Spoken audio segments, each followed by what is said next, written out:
안녕하세요, 김호준입니다. 미국 정부의 일방적 통상 압박에 대해 국회 차원의 유감 표명 결의안 채택이 어제 무산됐습니다. 자유한국당이 미국의 보복에 대한 우려를 표명했기 때문인데요. 저는 이게 도무지 이해가 가지 않습니다. 트럼프 행정부는 이미 보복 관세를 이야기했고 세이프카드는 발동을 했고 철강 관세는 고관세는 예고를 한 데 이어서 애초 자신들이 부담하겠다고 했던 사드 포대 비용, 운영 비용, 전략자산 파견 비용은 방위비 증액 역시 일방적으로 증액을 압박하고 있습니다. GM의 군산 공장 폐쇄에 대해 트럼프는 내가 대통령이 되지 않았으면 이런 소식 듣지 못했을 거라며 자랑하고 있죠. 한미동맹은 미국을 주저하게 만드는 우리 안전판이 되는 게 아니라 오히려 이렇게 일방적으로 압박해도 쟤네들은 꼼짝 못하겠지 하는 미국의 볼모가 되어 있습니다.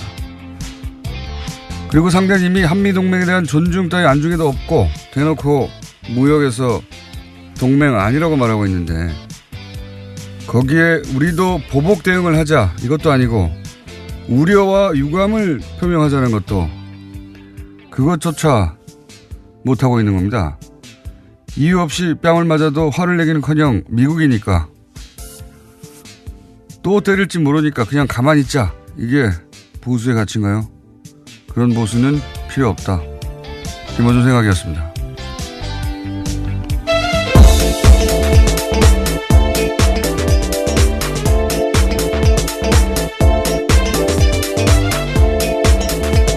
시사인의 김은지입니다. 이럴 때 극명하게 드러나는 것 같아요. 네. 우리 보수라고 하는 뭐 다 똑같진 않겠지만 정치 세력이 이런 사태 그동안 이제 한미동맹 이 말로 다 통했는데 그 말 하나로 안 통하는 사태가 온 거예요 지금. 왜냐하면 상대방이 한미동맹 이를 말하는 게 아니라 동맹 아니다라고 말할 때 이럴 때 뭘 어떻게 해야 될지 모르는 거예요 지금 전혀. 그러면서 이제 그냥 이건 내부 총질을 하는 걸로 해결하고 있거든요. 그 친북 정권이라서 미국이 저렇게 나온다든가. 친북 정권하고 무슨 상관이 있어요 이게. 이게 말이 안 되는 게 뉴스공장에서도 한 3, 4주 전쯤에 저희 다뤘지만 한국산 세탁기 세이프가드 여기서부터 막 뉴스가 나오기 시작한 건데 이거 미국 월풀사가 이명박 정부 때 제소한 겁니다. 그래서 우리는 또 WTO 제소하고 그래서 우리가 이겼어요. 네. 그리고 나서 월풀이 다시 박근혜 정부 때 세이프가드 신청해서 트럼프 정부가 이번에 먹인 거거든요. 이거 다 이 친북 정권이라서 그랬다면 이명박 박근혜 정부도 다 친북 정권이라서 미국이 이런 거예요. 말이 안 되는 거예요. 이런 게 다.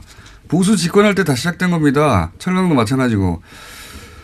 근데 이제 트럼프는 지금 중간선거 때문에 더 밀어붙이는 거잖아요. 어제 저희가 다뤘지만. 네, 올해 11월에 있습니다. 우리가 무슨 외교를 안 해서 그런 게 아니고 우리가 외교를 어떻게 트럼프 탄핵을 막거나 트럼프 제소를 시킬 수가 있어요. 우리하고 상관없는 거예요. 이건 미국 사정이지. 여기서 갑자기 친북 정권이 왜 나옵니까? 이렇게 국익이 문제될 때는 원래 보수가 더 강경한 거거든요.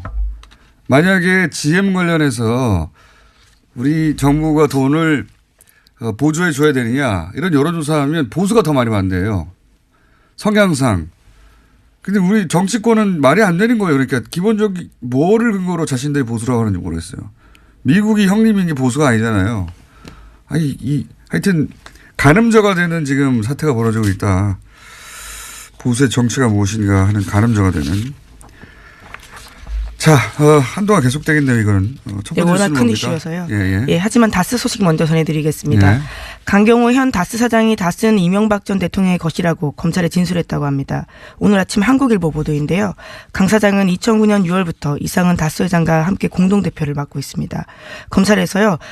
이명박 전 대통령 지시를 받아서 다스 사장으로 취임했다라고도 진술했고요. 또 다스 사장 취임 이후에도 실권이 전혀 없었고 인사 등 주요 사항은 이시영 씨가 지고 있었다라고 합니다. 죄송합니다.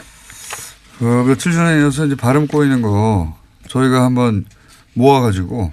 네. 또 갑자기 감기 기운이 있네요. 예. 네, 그러네요. 예. 네. 다스 사장은 바디 사장이다. 뭐 그런 얘기고요. 이때까지 쭉 그래왔죠. 그리고 이제 계속 얘기하지만 뚝이 무너지고 예, 그 뚝을 버틸 힘이 없다는 걸 아는 순간부터 이제 각자 도생하는 것이고 이제 이명박 전 대통령 혼자 남았어요. 사실상. 네, 그렇죠. 정말 혼자 남았습니다. 네. 김성우 전 사장도 그렇고요. 또 이동영 부사장도 다 진술을 하고 있습니다. 그리고 이제 검찰이 그 이병모 재산관리라고 저희가 계속 얘기했던 이병모 씨가 구속될 때 그 영장에 다스 실주주 이명박 이렇게 기재를 했어요. 우리가 뉴스공장에서 6개월 전부터 다스 누구 겁니까? 그 질문을 처음으로 시작해서 그리고 또 처음으로 검찰이 여기 답을 한 겁니다. 예, 실주주 이명박 이렇게 답을 한 것이고 예. 네, 검찰이 실소유주로 명시한 것은 이번이 처음이기 때문에 굉장히 의미 있는 일입니다. 그러니까 추정되는 이런 얘기 할 필요 없어요 이제. 사실은 많은 언론들이 여전히 추정되는 이라고 하는데 검찰이 여기다 썼다는 얘기는 자신 할 만큼 전직 대통령에 관련된 이야기인데 자신 할 만큼 수사가 끝났다는 얘기거든요. 네, 혐의 입증했다라는 뜻으로 보이는데요. 네, 이제 이명박 전 대통령은 정말 남았습니다. 그리고 이렇게 써가지고 구속됐잖아요. 예, 법원도 그렇게 판단한 거거든요, 사실은. 예, 다시 혐의가 소명됐다라고 하고 있거든요. 이렇게 되면 이제 거슬러 올라가서 그 김경준 씨를 다시 생각해 봐야 됩니다. 김경준 씨가 지은 죄는 죄고 주가적 죄죠. 예. 이제 김경준 씨가 그 가운데 억울하다고 주장한 부분도 있거든요. 내가 죄인이면 이명박 전 대통령도 죄인이다. 근데 그 주장 중에 BBK 투자할 때 거슬러 올라가서 이게 언제적 얘기입니까? 28년 전 얘기입니다. BBK 투자할 때 18년 전이군요. 28년이 아니라. 190억 투자하는데 30분 만에 결정됐다고 그러거든요. 근데 이제 그게 사연을 들어보면 김경주 씨는 당시 다스의 김성우 사장을 처음 보는 사람이라고 했어요. 처음 보는 사람. 처음 보는 사람인데 가니까 돈 주더라. 이게 다 이명박 전 대통령이 다스의 실소유주니까 가능했던 거 아니냐 이런 얘기 했단 말이죠. 그때부터. 물론 뭐 지난 18년 동안 인정 안 됐죠. 이 주장은. 근데 이렇게 되면 이제 뭐가 연결되냐면 이명박 전 대통령은 BBK 주가 조작의 주범이 되는 겁니다. 그렇죠. 그 돈은 그 돈의 주인이 이명박 전 대통령이기 때문에 그 주가 조작에 쓰인 돈도 역시 이명박 전 대통령의 허락이나 개입 없이는 쓸 수 없었던 거거든요. 제가 보기에 개인적으로 수많은 일들이 있지만 경제적 관점에서 가장 악질적인 범죄는 이 주가 조직이에요. 네, 김경준 씨는 그걸로 실형을 살았거든요. 꽤 오래 살았습니다. 10년 우리나라에서만 10년 가까이 살았고 내용적으로 보면 왜 악질적이라고 하냐면 액수는 이거보다 큰 게 많죠. 4대 강도 그렇고. 근데 가장 악질적이라고 생각하는 게 이 BBK 사업은 실패했어요. 실패해서 손실을 보게 생겼어요. 그러면 사업하다 실패하면 거기서 끝나야 돼요. 근데 이때부터 한 일이 뭐냐면 본전이 너무 아까운 겁니다. 이명박 전 대통령의 본전 의식은 정말 어마어마하잖아요. 예? 그 다스 대납, 삼성의 대납, 돈 남은 거 미국 가서 받아오라고 그랬던 분이잖아요. 10억까지도 챙겼습니다. 챙기려고 했죠. 네. 예. 자기 돈이 아닌데 준 건데 남았는데 그냥 그쪽에서 남아서 준 거면 받죠. 근데 그게 아니라 끝까지 따져가지고 어쨌든 본전 의식이 어마어마한데 이때 발동이 돼요. 주가 조작을 해서 본전만 찾은 게 아니라 이때 돈을 벌려고 합니다. 돈을. 자기가 사업에 실패를 했어요. 그러면 내가 실패했구나 하고 손실을 보는 게 정상인데 여기서 이제 주가 조작을 해서 본전을 찾을 생각을 하는 정도가 아니라 돈을 남기려고 한 겁니다. 아예. 이거 상상이 사기를 이런 마인드는 상상하기 힘든 거거든요. 그렇게 해서 1,000명한테 1,000억 원 손해를 입히고 그런데 나중에 아마도 둘 사이에 분쟁이 생겨서 140억을 못 돌려받아서 여기까지 온 거거든요. 그때 욕심 때문에. 다 본인 욕심 때문이에요. 누구 탓할 사람이 없습니다. 대통령이어서 맡고 있었던 거고요. 예. 자, 다음 순요. 네, 이명박 정권 말에 당시 청와대가요, 이명박 전 대통령의 퇴임 시 계획을 문서로 만들었습니다. PPP라는 청와대 문건인데요. 이 내용을 검찰이 압수수색했습니다. 여기에도요, 다스 상속 문제가 쓰여 있다라고 합니다. 뭐 당연하죠. 예. 삼성의 승계 문제하고 똑같은 고민을 하는 거죠, 여기서. 예. 상속과 승계를 어떻게 해야 할 것인가. 예. 삼성의 고민하고 똑같은 거 아닙니까? 예, 청와대를 아예 사유화했다라고 볼 수밖에 없는데요. 다스 문제 대놓고서. 그렇죠. 예. 예. 이건 뭐 뉴스공장에서 줄기차게 주장해왔던 청와대가 이 상속 문제에 직접 개입했다 하는 걸 입증하는 문건이 또 나온 거죠. 예. 자, 다음 뉴스는요. 예, 또 다른 문건 내용이 있습니다. 이병모 청계재단 사무재단의 구속영장에 쓰인 혐의인데요. 이 사무국장이 불법으로 보관하던 청와대 문건이 발각됐다라고 합니다. 대통령 기록물법 관리법 위반 혐의인데요. 이명박 대통령 재임 시절에 청와대 국가위기관리센터와 국정원 또 민정수석실에서 생산한 문건이요. 영포빌딩 지하 2층에서 나왔다라고 합니다. 이거 참 궁금하네요. 3월 13일자가 뭐길래. 네, 2010년 3월 13일입니다. 그러니까 2010년 3월 13일자가 뭐길래 그 문서들을 당시에 부속실 행정관이 별도로 건넸을까요? 네, 퇴임경에 줬다라는 건데요. 그 당시가 바로 직후에 천안함 사건이 있었고요. 또 지방선거가 6월 달에 있었습니다. 참 이상한 일이네요. 저는 이제 뭐 여기 예를 들어서 대통령 기록물 관리법 위반 뭐 이런 거 말고 왜 하필 그때 문서를 빼갔을까 궁금합니다. 내용이 궁금한데 이게 이제 1급 혹은 2급 하여튼 안보 기밀일 테니까 내용은 안 나올 것 같은데 굉장히 궁금하네요. 굳이 이걸 빼간 이유가. 뭔가 나중에라도 챙길 것이 있으니까 그 수많은 문서 중에 이걸 가져갔을 거 아닙니까? 예. 네, 또 대통령 기록물 관리법 위반 혐의도요. 굉장히 좀 존재 위반적이라고 볼 수 있는데요. 이명박 정부 시절에 노무현 정부 때 당시에 그러니까요. 그걸로 고발을 한 적이 있거든요. 국가기록원이요. 다 청와대 주소였다라고 합니다. 근데 왜 그건 다 알겠는데 뭐였을까요 내용이? 그게 궁금합니다. 자, 앞으로 나올래나. 자, 다음 뉴스는요. 네, 마크 펜스 미국 부통령이 북한 대표단을 만날 예정이었지만 북한이 취소해서 불발됐다라는 보도가 나왔습니다. 워싱턴 포스트가 현지 시각으로 20일에 실은 기사 내용인데요. 평창 동계올림픽 개막식 참석차 방한 중이었던 펜스 부통령이 청와대에서 김여정 등을 만나기로 했지만 회동 2시간 전에 북한 쪽에서 취소했다라고 합니다. 이게 이제 펜스가 미국 가서 비판을 많이 받았거든요. 상당히. 그리고 북한과 외교전에서 졌다. 이건 외신들의 뭐 대체적인 평가였고 미국 가서 뭐 했냐 아니 한국 가서 뭐 했냐 이런 비판 강도가 미 국내적으로도 높았고 그 다른 나라의 평가들도 완패했다. 여기에 대해서 이제 펜스가 디펜스 하는 거죠. 예. 언론 플레이를 하는 겁니다. 언론 그렇죠. 플레이를 워싱턴 해서. 포스트에 사실상 내용을 알려준 건데요. 자기가 가서 직접 얘기한 거 이랬다고. 근데 이게 이런 거 공개 안 하는 거거든요, 원래. 네, 외교적으로는 불문율이라고 예. 합니다. 왜냐하면은 이런 마크 접촉을 공개해버리면 다음 마크 접촉을 어떻게 합니까? 다 공개될 거라고 생각해서 못하게 된단 말이죠. 그만큼 이제 비난을 많이 받았다는 얘기기도 하고 또 한편으로는 이거는 미국 특히 펜스 쪽에서의 디펜스일 뿐이다. 여기에는 굉장히 라임이 살아있네요. 펜스의 디펜스. 그러니까요. 한번 해보니까 괜찮아 계속 하는 거예요. 여기 우리나라 버전이 있을 수 있고요.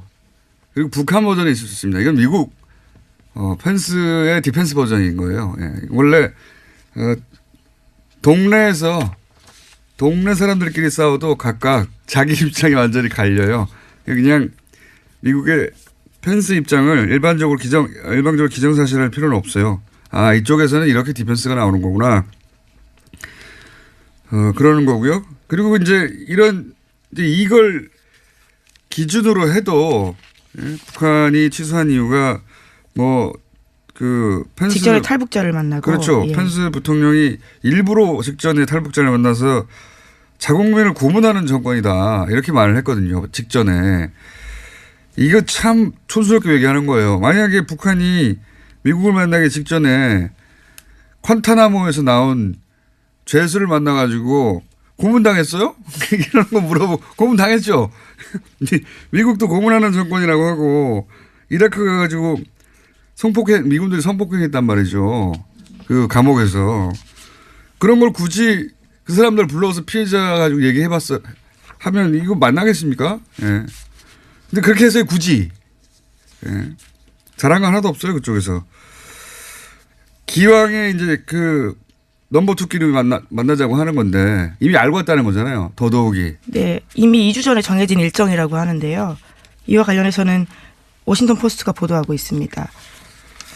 그러니까요. 이건 뭐 저쪽의 일방적인 디펜스고 그 말을 다 맞다고 치더라도 참 촌스럽게 못했어요. 예. 굳이 이럴 필요가 없는데.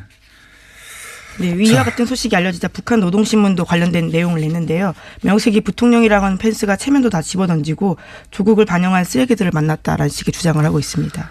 뭐 북한은 또 북한 주장을 하겠죠. 예. 근데 우리는 입장을 낼 수가 없는 겁니다. 여기서. 네, 임종석 비서실장은 그에 대해서 입을 열고 있지 않은데요. 당연하죠. 이게 이제 뭔가 긴밀하고 내밀한 이야기들이 오갔을 거란 말이죠. 오갔는데 여기서 이제 미국의 펜스가 그러면 안 되는데 하도 몰리니까 국내에서 비난 여론이 있으니까 디펜스하고 나온 거예요. 관례를 깨고. 예, 펜스의 디펜스 여러 번 나옵니다. 이 자체가 나쁜 거예요. 그 관련자들을 물먹이는 거거든요. 다음에 어떡하란 말이에요. 이렇게. 자, 다음 뉴스 뭡니까? 네, 미국 GM이 군산공장 철수 발표하고 우리 정부에 1조 원 이상 지원, 세제 혜택 줄 것을 요청한 바 있습니다. 이러한 사실이 알려지면서요. 과거 전력들이 주목받고 있는데요. 유럽과 호주 등에서 일자리와 지역 경제를 빌미로 정부를 압박해서 구조조정 비용 전가했던 GM의 과거 인력이 다시 한번 주목받는다라는 겁니다. GM은 이거 도사예요. 도사. 저도 자료를 좀 찾아보니까 도사구나 하는 생각이 드는 게 무엇보다 먼저 눈에 띄는 건 이런 이슈를 치고 나오는 시점입니다. 각 나라의 무슨 총선이나 지방선거나 이럴 때 직전에 우리도 시기를 중심으로 보면 딱 그때예요. 우리도 역시 지방선거 때 그 여론 때문에 지금 예민하단 말이에요. 그러니까 정부 쪽에서 자기들이 이렇게 때를 쓸 때 때를 쓴다고 그냥 꺼져. 이러지 못할 타이밍을 생각해보면 당연한데 철저하게 선택해서 치고 나온다. 이번에도 보십시오. 설 직전 여론이 중요할 때. 그리고 지금 뭐 4월 달까지 어떻게 한다 뭐 이런 얘기 있잖아요. 지방선거 직전이거든요. 정부 입장에서는 이게 이제 방어적인 자세를 취할 수밖에 없단 말이죠. 어떻게든 민심이 위반되지 않을 정책을 내놔. 뻔히 알면서도 철저하게 그런 거 잘 타이밍을 잡고 더 얄밉죠. 스웨덴 뭐 그런 사례 많이 얘기하고 있지만 요즘 네, 모든 언론들이 사무공장 이야기가 많이 나옵니다. 돈 다 줬는데 떠나요. 자기들 다 먹고 나서. 그러니까 우리도 여기에 공적 자금을 투입하면 1, 2년 혹은 뭐 3, 4년 더 끌 수는 있지만 GM이 그냥 떠나겠다고 하면 아무도 못 말리고 또 떠나는 겁니다. 네. 그래서 저는 그렇게 떠나도 상관없다. 우리는 추가 투자 없다. 라고, 해서 후속으로 예를 들어서 뭐, 그 회사를 판다거나 아니면은 거기에 직업 안정 대책 자금이 들어간다든가 그 비용하고 이렇게 시간을 좀 벌려고 국제 자금을 투입하는 거하고 냉정하게 비교해 봐야 된다고 봅니다. 저는. 예. 이렇게 볼모로 잡고, 예. 목줄을 흔드는 것을 워낙 잘하기 때문에. 네, 이에 대해서는 GM의 2대 주주인 산업은행에서도 그런 이야기가 나오고 있는데요. 운명은 언제든지 뒤집힐 수 있다라는 식의 이야기가 있다고 합니다. 그러니까 돈 줘도 자기들 떠난다는데요. 사기업이. 그거 어떻게 말려요? 말릴 수가 없어요. 다른 나라들도 이런저런 조항을 안 낸 게 아닙니다. 바보가 아니니까. 그래도 그냥 떠나는 거예요. 예. 자기들이 떠나고 싶을 때. 사기업이니까요. 게다가 지금 이 GM이 우리도 당신들도 투자하라고 하니까 투자하겠다고 하는 게 실제 돈을 넣는 게 아니고 자기들이 이 한국 GM이 가지고 있는 부채를 투자한 셈 치겠다는 거거든요. 돈 한 푼도 안 넣는 거예요. 우리 정부는 생돈을 늘어오는 거고 자기들은 빚이 있는데 그거 털어낼게 이런 의미거든요. 아무 의미 없어요. 게다가 그 빚이 어떻게 생긴 겁니까? 계속 얘기했듯이 쥐어짜가지고 현금 가져가서 생긴 거거든요. 빚을 만들어 놓고 그 빚을 까줄게 이런 거예요. 돈을 하나도 안 넣고. 얄미움의 극치입니다. 진짜. 불법은 아닌데 할 수 있는 최대한 박박 긁어서 상황을 만들어 온 다음에 실은 말고 이런 태도로 나오는 거죠. 예. 근데 이제 그게 딱 타이밍이 지방선거 직전이다. 이런 것도 다 계산된 거다. 자, 이 뉴스도 계속 나올 뉴스네요. 자. 다음 뉴스는 뭡니까? 하나 정도 더 하고 끝내야 될 것 같아요. 예. 네, 트럼프 행정부가 외국산 철강과 알루미늄에 대해서 높은 이율로 관세부가 추진하고 있습니다. 이에 대해서 미국 내에서도 비판이 이어지고 있는데요. 산업부양 효과를 내지 못한 채 무역 분쟁만 초래한다라는 비판이 있다고 합니다. 뭐 비판은 있겠지만 트럼프는 이런 거 따질 때 미국 내 비판이라든가 또는 뭐 동맹국의 사정이라든가 이런 거 따질 형편이 아니에요. 이번에 그 지방선거에서 어제도 저희 한번 다뤘지만 지방선거에서 망하면 망합니다. 트럼프는. 예. 탄핵 위기까지 갈 수 있다라는 식의 이야기가 그러니까요. 있는데요. 지금 그 상하원이 다 민주당으로 바뀌면 지지율도 어차피 역대 최하인데 망해요. 망해. 그러니까 지금 남 쳐다볼 형편이 안 되는데 여기다 대고 무슨 뭐 국내 보수에서 그러니까 우리나라 보수에서 이게 친북 정권이라서 다 말도 안 되는 소리예요. 그냥 관심도 없어요. 거기에 대해서 트럼프는 자기 살 길 찾느라고 하나 정도 더 해야 될 것 같은데 네이버 얘기 잠깐 할까요? 네, 어제 한성숙 대표가 행사에서 한 이야기인데요. 뉴스 배치와 댓글과 관련해서 조작 논란에 휩싸였던 네이버가 뉴스 댓글 정책을 전면적으로 개편하겠다라고 밝혔습니다. 아직 구체적인 내용이 나온 건 아닌데요. 댓글 서비스를 바꾸는 방안을 다각도로 검토하고 있다고 합니다.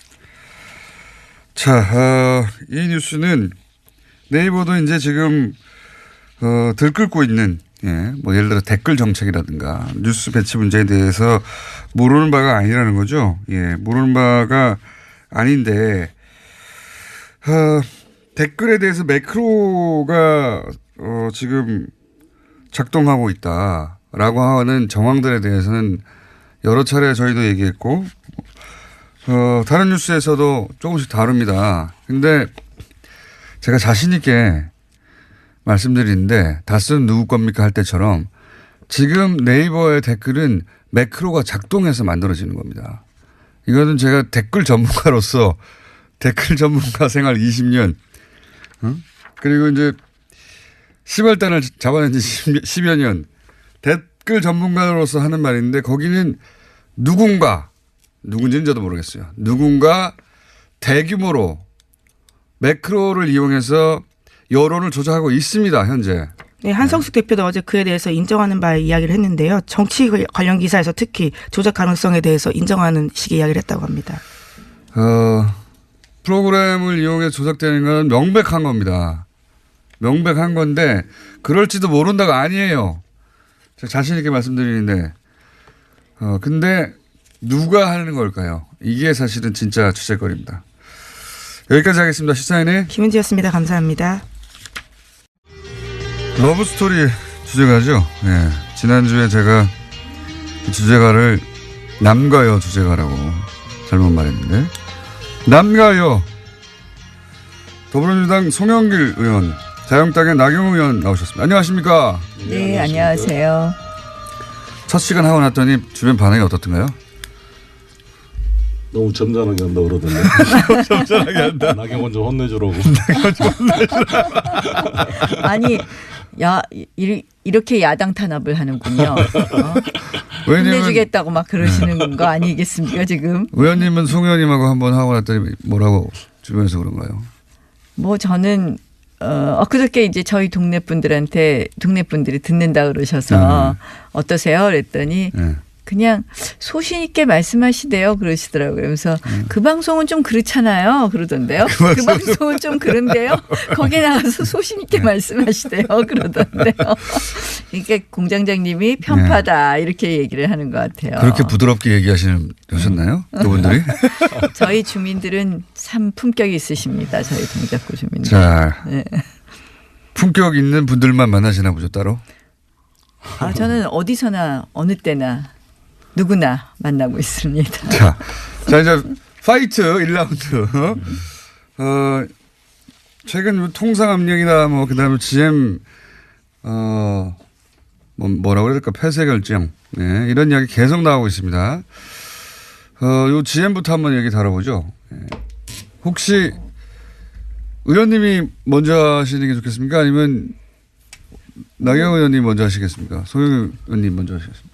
네, GM 자동차 문제가 이제 논란이 되고 오늘 산자부 장관과 이제 그 GM 대표가 만난다 그러는데 핵심은 그런 것 같습니다. 지금 GM이 본사가 GM 코리아한테 주고 있는 27억 달러 부채를 출자로 전환시키고 네.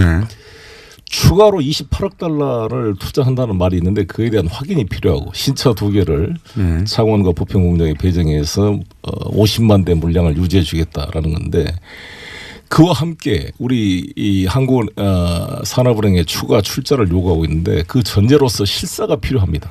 노사 양측 간의 지금 불신이 뭐냐. 지금 의도적으로 GM 본사가 GM 코리아의 적자를 유도하고 있다. 그렇죠. 여러 가지 부품을 비싸게 공급하고 또 ISP라고 인터내셔널 서비스 퍼슨이라는 임원들이 한 100여 명 와 있다는데 최저비 월급이 5억이면 그것만 해도 500억입니다. 그다음에 로열티를 가져가고 R&D 비용으로 해서 개발된 차의 소유권, 지적 무역 소상권도 본사가 다 가져갔다. 여러 가지 이런 구조적 문제를 놔두고 추가 출자를 해봤자 밑 빠진 독에 물 붓기가 될 거 아니겠는가. 이런 것에 대한 실사의 동의를 지금 한다 그러니까 그 실사를 기초로 그린필드 투자. 단순히 채권을 출자로 전환하는 수준을 넘어서 추가 출자를 확실히 한다면 여러 가지 같이 대응한 검토가 필요하다 이렇게 생각합니다. 뭐 추가 출자 문제도 저희가 좀 더 봐야 되고요. 저는 이 GM 사태를 보면서 결국 본사의 부실 경영 플러스 이 고비용 저효율 구조와 낮은 생산성 이 두 가지가 복합되어 있다고 봅니다. 그래서 사실은 낮은 생산성이요. 네. 그러니까 두 가지가 다 문제죠. 특히 이제 GM 본사는 지금 GM 코리아로부터 뭐 아까 송 의원님도 말씀하셨지만 R&D 비용으로 매년 지금 6천억씩 가져갔다는 것도 나와요. 그래서 사실은 양쪽이 다 저희가 GM을 실사하는 것도 필요하고 결국 노사 간의 이 문제를 어떻게 해결할 것이냐 이 부분에 대해서 먼저 협상하게 하는 것이 필요하다고 생각을 합니다. 그리고 노사가 자구책을 먼저 내놓게 하는 것이 필요하다. 저는 굉장히 사실은 GM에 대해서 저도 의심의 눈초리로 보고 있는데요. 근데 역시 노조의 책임도 있다. 그러니까 양쪽의 책임이 다 있다는 겁니다. 노조의 책임도 있다고 봅니다. 뭐 예컨대 군산공장에 같은 경우에도 뭐 한 달에 7일 일하고 다 받아가고 뭐 했다는 그런 기사를 봤거든요. 그래서 저는 이렇게 생각을 합니다. 이제 저희가 선거를 앞두고 정치권이 잘못해서 성급하게 개입하거나 과도하게 개입하는 경우에 결국 우리가 국민 세금으로 잘못해서 이 GM 코리아의 어떤 구조적 변화 없는 밑빠진 독에 물 붓기가 될 수 있다 이렇게 생각을 합니다. 그래서 노사의 자구책이 필요하다고 생각을 합니다. 그래서 실사도 필요하고 그 GM 코리아의 지금 현재의 경영 상태를 들여다보는 것 플러스 저는 뭐 여러 가지 이러한 비슷한 글로벌 기업들이 공장을 철수하려고 했을 때의 여러 가지 다른 해외 사례도 좀 봐야 되겠다 이런 생각을 합니다. 그래서 뭐 르노 자동차의 스페인 공장 철수 당시에 근로자들이 뭐 임금 동결하고 뭐 했던 그런 노력이라든지 또는 일본의 P&G사의 철수 과정에서 일본 노동자들이 투쟁하거나 파업하거나 이런 것보다는 가서 본사를 가서 설득해서 경제 논리로 설득해서 생산성을 높였던 부분이라든지 이러한 부분을 결국 양측이 다 노력하는 모습을 저희가 요구해야 된다. 이렇게 생각합니다. 다행이네요. 그래도 저렇게 경제 논리로 접근해서 우리 홍준표 대표나 일부가 이것을 마치 우리 정부와 미국 간의 대북 정책에 대한 엇박자 때문에 보복으로 했다. 그리고 또 트럼프 대통령이 마치 GM 코리아 군산공장 폐쇄가 자기 공이고 이걸 가지고 디트로이트로 공장을 뭐 일자리를 가져온다. 이렇게 정치적으로 이용하는 것은 대단히 좀 잘못된 거라고 봅니다. 그리고 친북 정권이라서 철수했다는 얘기 주장도 있잖아요. 자유한국당에. 홍 대표 말하고는 좀 다른 누가 거죠, 하셨는지 생각이. 모르겠지만 사실은 이제 그거는 전체적으로 지금 한미 간의 통상 충돌에 대한 걱정입니다. 사실은 아시다시피 트럼프 대통령이 선거 캠페인 내내 이런 이야기했어요. 한미 FTA는 재앙이고 자동차 공장, 자동차 산업은 일자리를 뺏는 것이고 그리고 세탁기는 뭐 산업 파괴다 이렇게 얘기했었거든요. 그리고 제가 그때 트럼프 대통령 당선 직후에 미국에 갔었습니다. 그런데 이제 그때 한국, 중국, 일본 중에서 환율 조작국을 지정할 것이다 이런 이야기를 공공연하게 했을 때 미국의 조야에서는 이 통상 압박의 제일 타겟은 한국이라는 것이 아주 공공연한 사실이었습니다. 그런데 그동안 저희가 전혀 준비를 하지 않은 것이죠. 예컨대 이제 통상본부만 전혀 해도 준비를 지금 하지 않은 게 아니라 준비를 잘해서 환율 지정 재당수도 우리가 잘 이겨냈고요. 두 가지 문제가 있다고 생각하는데요. 제가 윌버로스를 만나고 왔어요. 근데 나름대로 누구 만나고 오셨어요? 윌버로스 상무장관을 만나서 여러 가지 얘기를 지난번에 가서 나눴습니다. 만나고 예, 오셨죠. 예. 예. 그래서 그런데 이게 지금 사실 트럼프 대통령이 근본적으로 자유무역주의라는 보수주의 가치를 훼손하고 있는 겁니다. 자유한국당이 제왕적 대통령제 항상 비판하는데 트럼프 대통령이 이런 모습을 비판을 해줘야 된다고 봐요. 아니 트럼프 대통령 우리가 고칠 수가 없는데. 아니 왜 이거는 국제사회는 서로 간의 여론이기 때문에 이런 문제가 발생하면 진정한 보수 정당이 나온다면 자유무역주의를 훼손하고 오직 했으면 월스트리트 저널이 사설로 비판했겠습니까? 이 트럼프 대통령의 이런 모습을. 그러니까 이런 점을 같이 우리 여야가 목소리를 해줘야지 무슨 문제가 발생하면 무조건 정부한테 공격하기 전에 정부의 잘못도 지적해야겠지만 먼저 미국의 이런 부당한 요구에 대해서 단호한 목소리를 내주는 것이 국익을 지키는 것이다. 저는 이렇게 생각합니다. 그런데 이제 뭐 대통령께서도 안보하고 통상은 분리해서 결연한 대응을 하시겠다 이렇게 말씀하셨어요. 뭐 저희가 듣기에는 속 시원합니다. 근데 과연 우리가 실익이 있을까 굉장히 걱정되는 부분입니다. 이제 준비 안 됐다라고 말씀드리는 것은 이런 거예요. 뭐 통상본부 쪽이 제대로 정비되지 않았다 이런 이야기를 할 수도 있지만 실질적으로 일본 예를 한번 보시죠. 일본은 이번에 철강 수출국 철강을 미국에다 수출을 하는 우리보다 훨씬 더 많이 수출함에도 불구하고 철강에 높은 관세를 부과하는 53% 관세죠. 에서 빠졌습니다. 뭐라고 설명했느냐? 아니, 미국이 일본을 제외한 이유는 미국이 이제 철강 수입을 갖다가 높은 관세를 붙여서 규제하는 것의 이유가 철강 수입이 미국의 안보에 위협이 될 수 있다라는 이유를 하면서 그 12개국에 우리나라를 포함시키지 않았습니까? 근데 일본에 대해서 제외한 이유는 동맹국으로부터 철강을 수입하는 것은 안보에 위협이 되지 않는다 하면서 일본은 그 부분에 대해서 제외시켰습니다. 네, 그건 좀 결국 뭐냐 팩트 우리가 확인이 필요한데요. 아니요.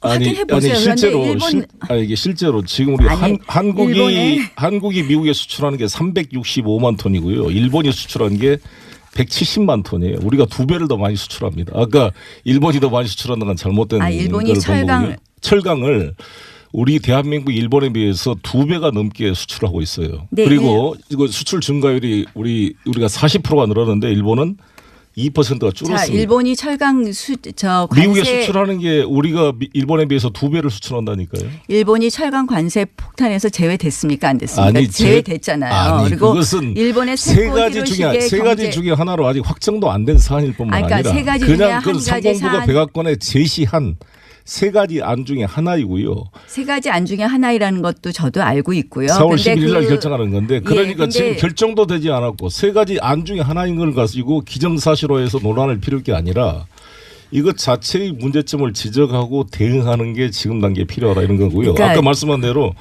우리 한국은 일본에 비해서 365만 3,934톤을 수출하고 있어요. 그러니까 이게 일본에 비해 2배나 많이일 뿐만 아니라 작년 대비 40%가 증가하고 있고 중국 우리가 제품을 50만 톤 정도를 수입해서 우리가 그쪽에 수출한 문제 때문에 논란이 되고 있는 것이지. 그것도 왜 논란이 되고 일본은 빠지고 한국은 들어갔냐 이것이 무슨 정치 외교적인 실패다 이렇게만 단순히 일본의 세코 히로시게 경제 산업상이 그렇게 발표하신 거 읽어보셨습니까? 세코 히로시게 거기에 보면 아니 근데 이걸로 통화하셨습니까? 자꾸 만나봤다는 얘기 하시지 말고 제가 말씀드리는 것은요. 일본이 만나봤어요? 이걸로 서로 싸우잖아요. 일본이 여기서 제외된 이유는 일본으로부터 수입하는 것은 안보에 영향을 주지 않는다라는 얘기를 미국 측에서 했다고 발표했던 거거든요. 정치인입니다. 그리고 자민당 국회의원이고 그분도 자기를 활용하는 말에 우리가 handle 필요가 없고. 지금 잘 보세요. 네. 안보와 통상을 분리해서 대응하자. 네. 이게 과연 트럼프의 말입니다. 아니 트럼프의 트럼프 대통령이 그렇게 한다고 해서 네. 우리가 그 논리에 갔을 때 네. 우리가 얻는 이득이 있을까요? 저는 사실은 문재인 대통령이 안보와 통상을 분리한다고 하면서 통상에 대해서 결연한 대응을 한다고 하셨는데 WTO도 우리가 예전에 이미 LG하고 삼성이 세탁기 관련해서 관세 폭탄 맞고 그리고 WTO에 제소해서 3년 후에 승소했는데요. 그동안 뭐 손에 전혀 배상받을 방법이 없고요.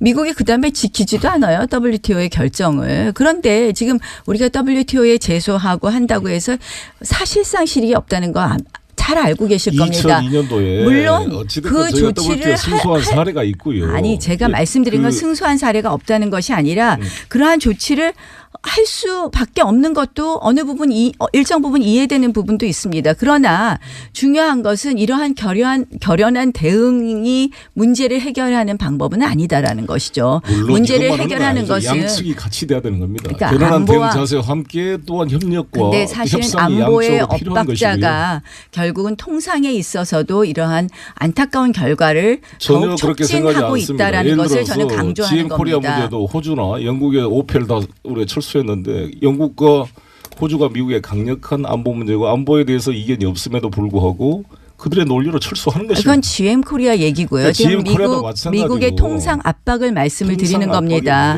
결국은 미국의 통상 압박 문제가 저희가 안보에 있어서 엇박자를 하니까 동맹에 대해서도 선거를 의식한 정치적인 공세라고 봐야 돼요. 오늘 야단하라 그러셨다고 계속 지금 말을 서로 잘 안 들릴 것 같이 돼버렸는데요. 저는 이 트럼프 대통령은 사실 미국의 모든 NIT라든지 월스트리트 저널까지도 비판하는 이런 문제에 대해서는 보수주의 가치에 어긋나는 거거든요. 리카르도가 나오면은 꾸짖을 겁니다. 지금 트럼프를. 아니 트럼프 대통령이 그렇게 하는 것을 저희가 잘했다고 하는 것이 아니라 그런 트럼프 대통령에 대해서 우리가 어떻게 대응할 것이냐. 우리는 우리 정부에 대해서 이야기를 하는 겁니다. 자유한국당이 한 목소리로 트럼프의 보수주의 가치 위반을 지적해 줄 때 그런다고 해서 바뀔까요? 나라의 통상 교섭력이 높아진다고 저는 생각합니다. 자유한국당은 어떻게 대응?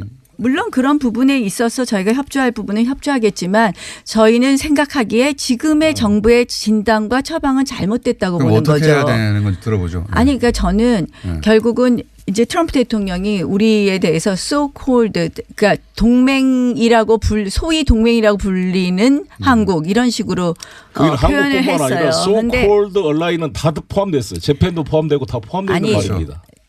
한국만 지적한 게 한 말이 아닙니다. 그거는 안보 동맹과 경제 동맹이 같이 안 한다고 하지만 제가 보기에는 한국에 대해서 so-called ally라고 하는 것을 알고 있습니다. 한국, 중국, 일본을 얘기했습니다. 한국, 중국, 일본이 다 들어가 있습니다. 아 그렇습니까? 네. 근데 어쨌든 지금 제가 말씀드리는 것은 안보의 엇박자가 통상의 이러한 불리함을 촉진했다. 이렇게밖에 볼 수 없는 거죠. 사실은 지금 일본이 지금 안보의 엇박자가 난 것도 아니에요. 이것은 그냥 자유한국당의 주관적 해석이지. 견해라는 게 약간씩 차이가 있죠. 우리가 대한민국이 미국의 일부가 아닌 이상 미국과 100% 이해가 일치한다는 것은 그것도 이상한 거예요. 당연히 100% 이해가 일치하지는 않죠. 조정해 가는 것을 마치 엇박자다 이렇게 말하는 것은 주권을 아니죠. 포기하는 행위죠. 지금 엇박자라는 것이 지금 미국의 일방적으로 똑같이 하자는 얘기는 아니지만 우리가 적어도 북한 문제에 있어서 북핵 문제에 있어서 압박을 하면서 대화를 유도자를 지금 사실상 서로 역할 분담으로 잘 해가고 있는 거거든요. 글쎄요. 그런 인식이 저는 엇박자라고 보입니다. 글쎄요, 과연 지금 역할 분담을 사실상 제대로 서로 이야기가 되고 있는 것이냐. 되고 있습니다. 잘 소통이 되고 있습니다. 북미 간의 대화 부분도 있어서. 맥메스터하고 지금 CIA. 또 맥메스터 만났다는 얘기는 안 하세요? 여당 되면 많이 만나거든요. 근데 북미 대화도 이게 북미 대화를 이제 억지로 추진하다가 일어난 여러 가지 사건부터 시작해서 아닙니다. 미국 결국은 정부에서 이제 포스트에서 다 북한 측 만나기로 합의를 하고 왔다는 거 아닙니까? 지금 북한하고의 북한 측이 왜 깼겠습니까 결국?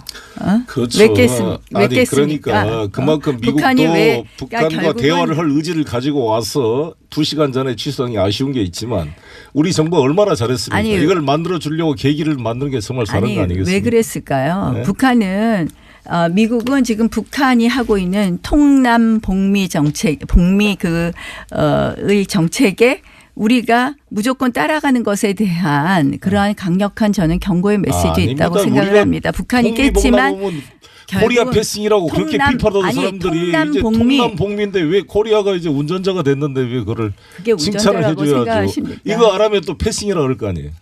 그러니까 이것은 오히려 우리 상황을 주도할 수 있는 계기가 만들어진 것이고 저는 이게 문재인 대통령이 대단하다고 보는데 이거를 잘 만들어냈어요. 현재 상황에서 아직 이제 이방카가 오시고 또 누가 북에서 대표가 올지 모르겠습니다만 저는 이런 시도와 2시간 전에 비록 취소돼서 아쉬웠지만 이런 시도가 양측에서 있었다는 것 자체가 긍정적인 모습이고 이걸 좀 더 발전시키면 저는 접점을 만들어낼 수 있다 이렇게 생각합니다. 네, 이 정상회담의 여건이 성숙되면이라고 말씀하셨는데 지혜로운 과연 말입니다. 그 부분에 대해서는 말씀을 잘 하셨어요. 근데 이 여건 성숙이 어느 쪽을 상대로 한 여건 성숙이냐. 결국은 북한에 대해서는 뭐 사실상의 양보가 없는 우리가 가장 큰 원칙이 뭡니까? 북미 대화가 돼야 된다고 말씀하신 거잖아요. 가장 큰 원칙이 비핵화가 내포되어 있는 말입니다. 그러니까 가장 큰 원칙은 핵폐기인데 예컨대 대화의 테이블에 앉는데 뭐 저 실험 잠시 중단하고요. 이런 것을 여건 성숙이라고 보시면 큰일 날 거라는 말씀을 드리고요. 결국 미국이 저는 펜스 부통령 측에서 이러한 북미 대화가 북한의 반대로 북한이 무산시킨 것으로 깨졌다 하는 것을 알려준 이유 그것을 사실상 밝힌 이유는 앞으로 여건 성숙에 있어서의 우리의 원칙은 확실한 핵폐기이다라는 것을 메시지를 주려고 했던 것 아닌가 하는 생각을 워싱턴 합니다. 포스트가 취재해서 말한 것이고요. 그것은 펜스가 그동안 너무 비시사적으로 좀 속 좁게 행동했다에 대한 비판을 물타기 하려고 저는 나온 면이 또 있다고 봅니다. 어찌됐건 중요한 것은 지금 전쟁으로 이 문제를 해결할 수 없는 이상 대화를 해야 되는데 대화의 조건을 어떻게 만드느냐 일종의 삿바 싸움의 과정이거든요. 이 과정을 잘 중재해서 한쪽으로는 북핵 경제 병진 노선이 불가능하다. 비핵화로 가지 않는 이상 남북 대화 이게 안 된다는 것을 아주 부드럽고 간접적으로 양측에 다 문재인 대통령이 제시한 거잖아요. 여건 성숙과 우물가에 숭늉 찾지 말자. 이 두 가지 비유가 정확하게 균형된 모습으로 문 대통령께서 지혜롭게 말씀했다고 보거든요. 이 내용을 어떻게 이제 잘 조정해낼 것인가. 잠시 저는 졸 뻔했습니다. 가장 큰 원칙이 할 일이 없어가지고. 비핵화 부분, 핵폐기 부분에 대한 그 원칙을 잊지 않기를 좀 바라고요. 저는 송 의원님처럼 말씀하시면 지금 이제 끝부분에 대해서는 제가 걱정이 없는데 사실은 이 정부가 대화를 추진하면서 대화를 추진하면서 핵폐기 부분을 갖다 잊어버릴까 하는 거고요. 결국은 안보하고 통상 문제에 있어서 제가 계속 말씀하는 게 한미 간에 계속해서 엇박자가 나는 부분이 있거든요. 지금 말씀은 아니라고 하시지만 우리 정부 공격하지 말고 트럼프에 대해서 한마디 좀 해주라고 해요. 홍준표 대표가 트럼프 대통령한테 한마디 하면 10초 남았습니다. 트럼프 대통령 이거는 자유무역주의 원칙에 어긋납니다. MB도 그런 말 잘했잖아요. 그런 말을 한번 해주는 것이 우리 보수 정부가 정당의 먼저 잘 바뀌어야 된다라는 말씀을. 정치 구단주 민주평화당 박지원 전 대표 현 의원 초미에 관심이 되고 있는 의원님 스튜디오에 나오셨습니다. 안녕하십니까? 안녕합니다. 안녕합니다. 안녕합니다. 아니 못하신 게 아닙니까? 법적 조치 얘기 나오고 있는데. 다스는 누구 것입니까? 이명박 전 대통령 거죠. 예. 이제 맞았군요. 이 강용호 다스 사장이 네. 어제 다스는 MB 것이다. 예, 그렇게 이렇게 검찰에 진술했다는 보도가 있습니다. 그렇습니다. 네. 그걸 맞았어요. 일생 처음으로 맞힌 겁니다. 일생 처음으로 맞춘 겁니다. 자, 그러면은 제가 그걸로 질문드리겠습니다. 안철수 전 대표가 주적 발언을 했습니까, 안 했습니까? 저는 모릅니다. 아니, 했다고 말씀하셨어요. 남경필, 네. 안철수 네. 두 분이 만난 사실을 만난 거는 사실인 것 같아요. 그 자체는 부인하지 않는 거 보니까. 그런데 그 일자를 또 저를 고발하면서 네. 뭐 특정했더라고요. 네. 저는 그 일자를 특정한 것은 아니고 그렇죠. 그 두 분으로부터 들은 분이 예. 믿을 수 있는 분이 예. 사회적 지위가 확실한 분이 예. 저에게 그 두 분의 대화 내용을 설명해 준 거예요. 그러니까 이제 명예훼손 많이 당해보셨으니까 아실 거 아닙니까? 어떻게 네. 하면은 승소하는지. 그렇죠. 그런데 아직 안철수 대표는 그런 면에서 네. 여러 면에서 좀 부족하지만 아주 많이 부족한 것 같아요. 그리고 서울시장을 꿈꾸면서 네. 그런 거 가지고 법적 대응하고 고발한다고 하면은 만약 서울시장 당선될 리도 없지만은 당선되더라도 서울 시민 매일 법적 조치 고발하다가 끝날 거예요. 그 내용을 보면 간단하게 혹시 모르시는 분들을 위해서 간략 요약하면 남경필 안철수 두 분이 만났는데 대화 내용 중에 주적이 홍준표냐 문재인이냐 물었더니 안철수 전 대표가 문재인 대표다. 홍준표가 아니라 대표가 아니죠. 대통령이다. 이렇게 말을 했다는 게 주 내용입니다. 근데 이제 안철수 대표는 여기에 대해서 본인은 주적이라는 표현을 써본 적이 없다. 그러니까 안 만났다는 얘기는 안 했으니까 만나긴 만난 거죠. 예. 주적이라는 표현을 써본 적이 없다. 제가 분명히 얘기한 것은 안철수 대표에게 남경필 지사가 주적이 문모 민주당이냐 예. 홍모 한국당이냐 이렇게 물었다겠지 저는 문재인 특정도 하지 않았습니다. 그렇기 때문에 또 문재인 대통령이 저를 고소할 확률도 많으니까 말씀 조심해 주십시오. 어떻게 됐든. 아니 거기에 대해서 문모라고 답을 했다는 거 아닙니까? 예, 그렇죠. 예. 예. 그런데 뭐 그렇게 들으신 거죠. 이렇게 말하나 저렇게 말하나 똑같은데 예. 예, 안철수 대표께서 자기는 주적이라는 말을 써본 적이 없다. 예. 남경필 지사는 자기는 주적이라는 말을 자주 쓰지 않는다. 그렇게 자주 쓰지 않는다. 네. 그래서 대한민국 정치인 국민들은 주적이라는 말을 자주 쓰는 사람도 없지만은 한 번도 안 써본 적도 없다 하는 것은 거짓말입니다.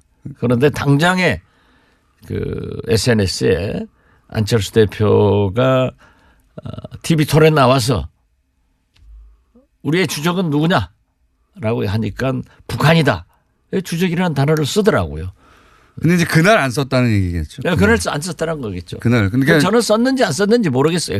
아무튼 믿을 만한 네. 그 두 분과 대화의 내용을 한 사람이 그분한테 얘기해 준 것을 그분이 상당한 위치에 있는 분이 저에게 얘기를 했기 때문에 저는 믿을 수밖에 없었다. 근데 전원을 해 주신 분이 표현을 주적이라고 표현하며 전원해 주셨다는 거죠. 그렇습니다.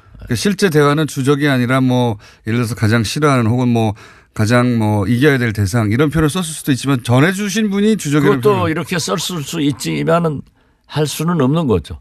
저는 그분의 말씀을 정확하게 얘기하는 것이 옳죠.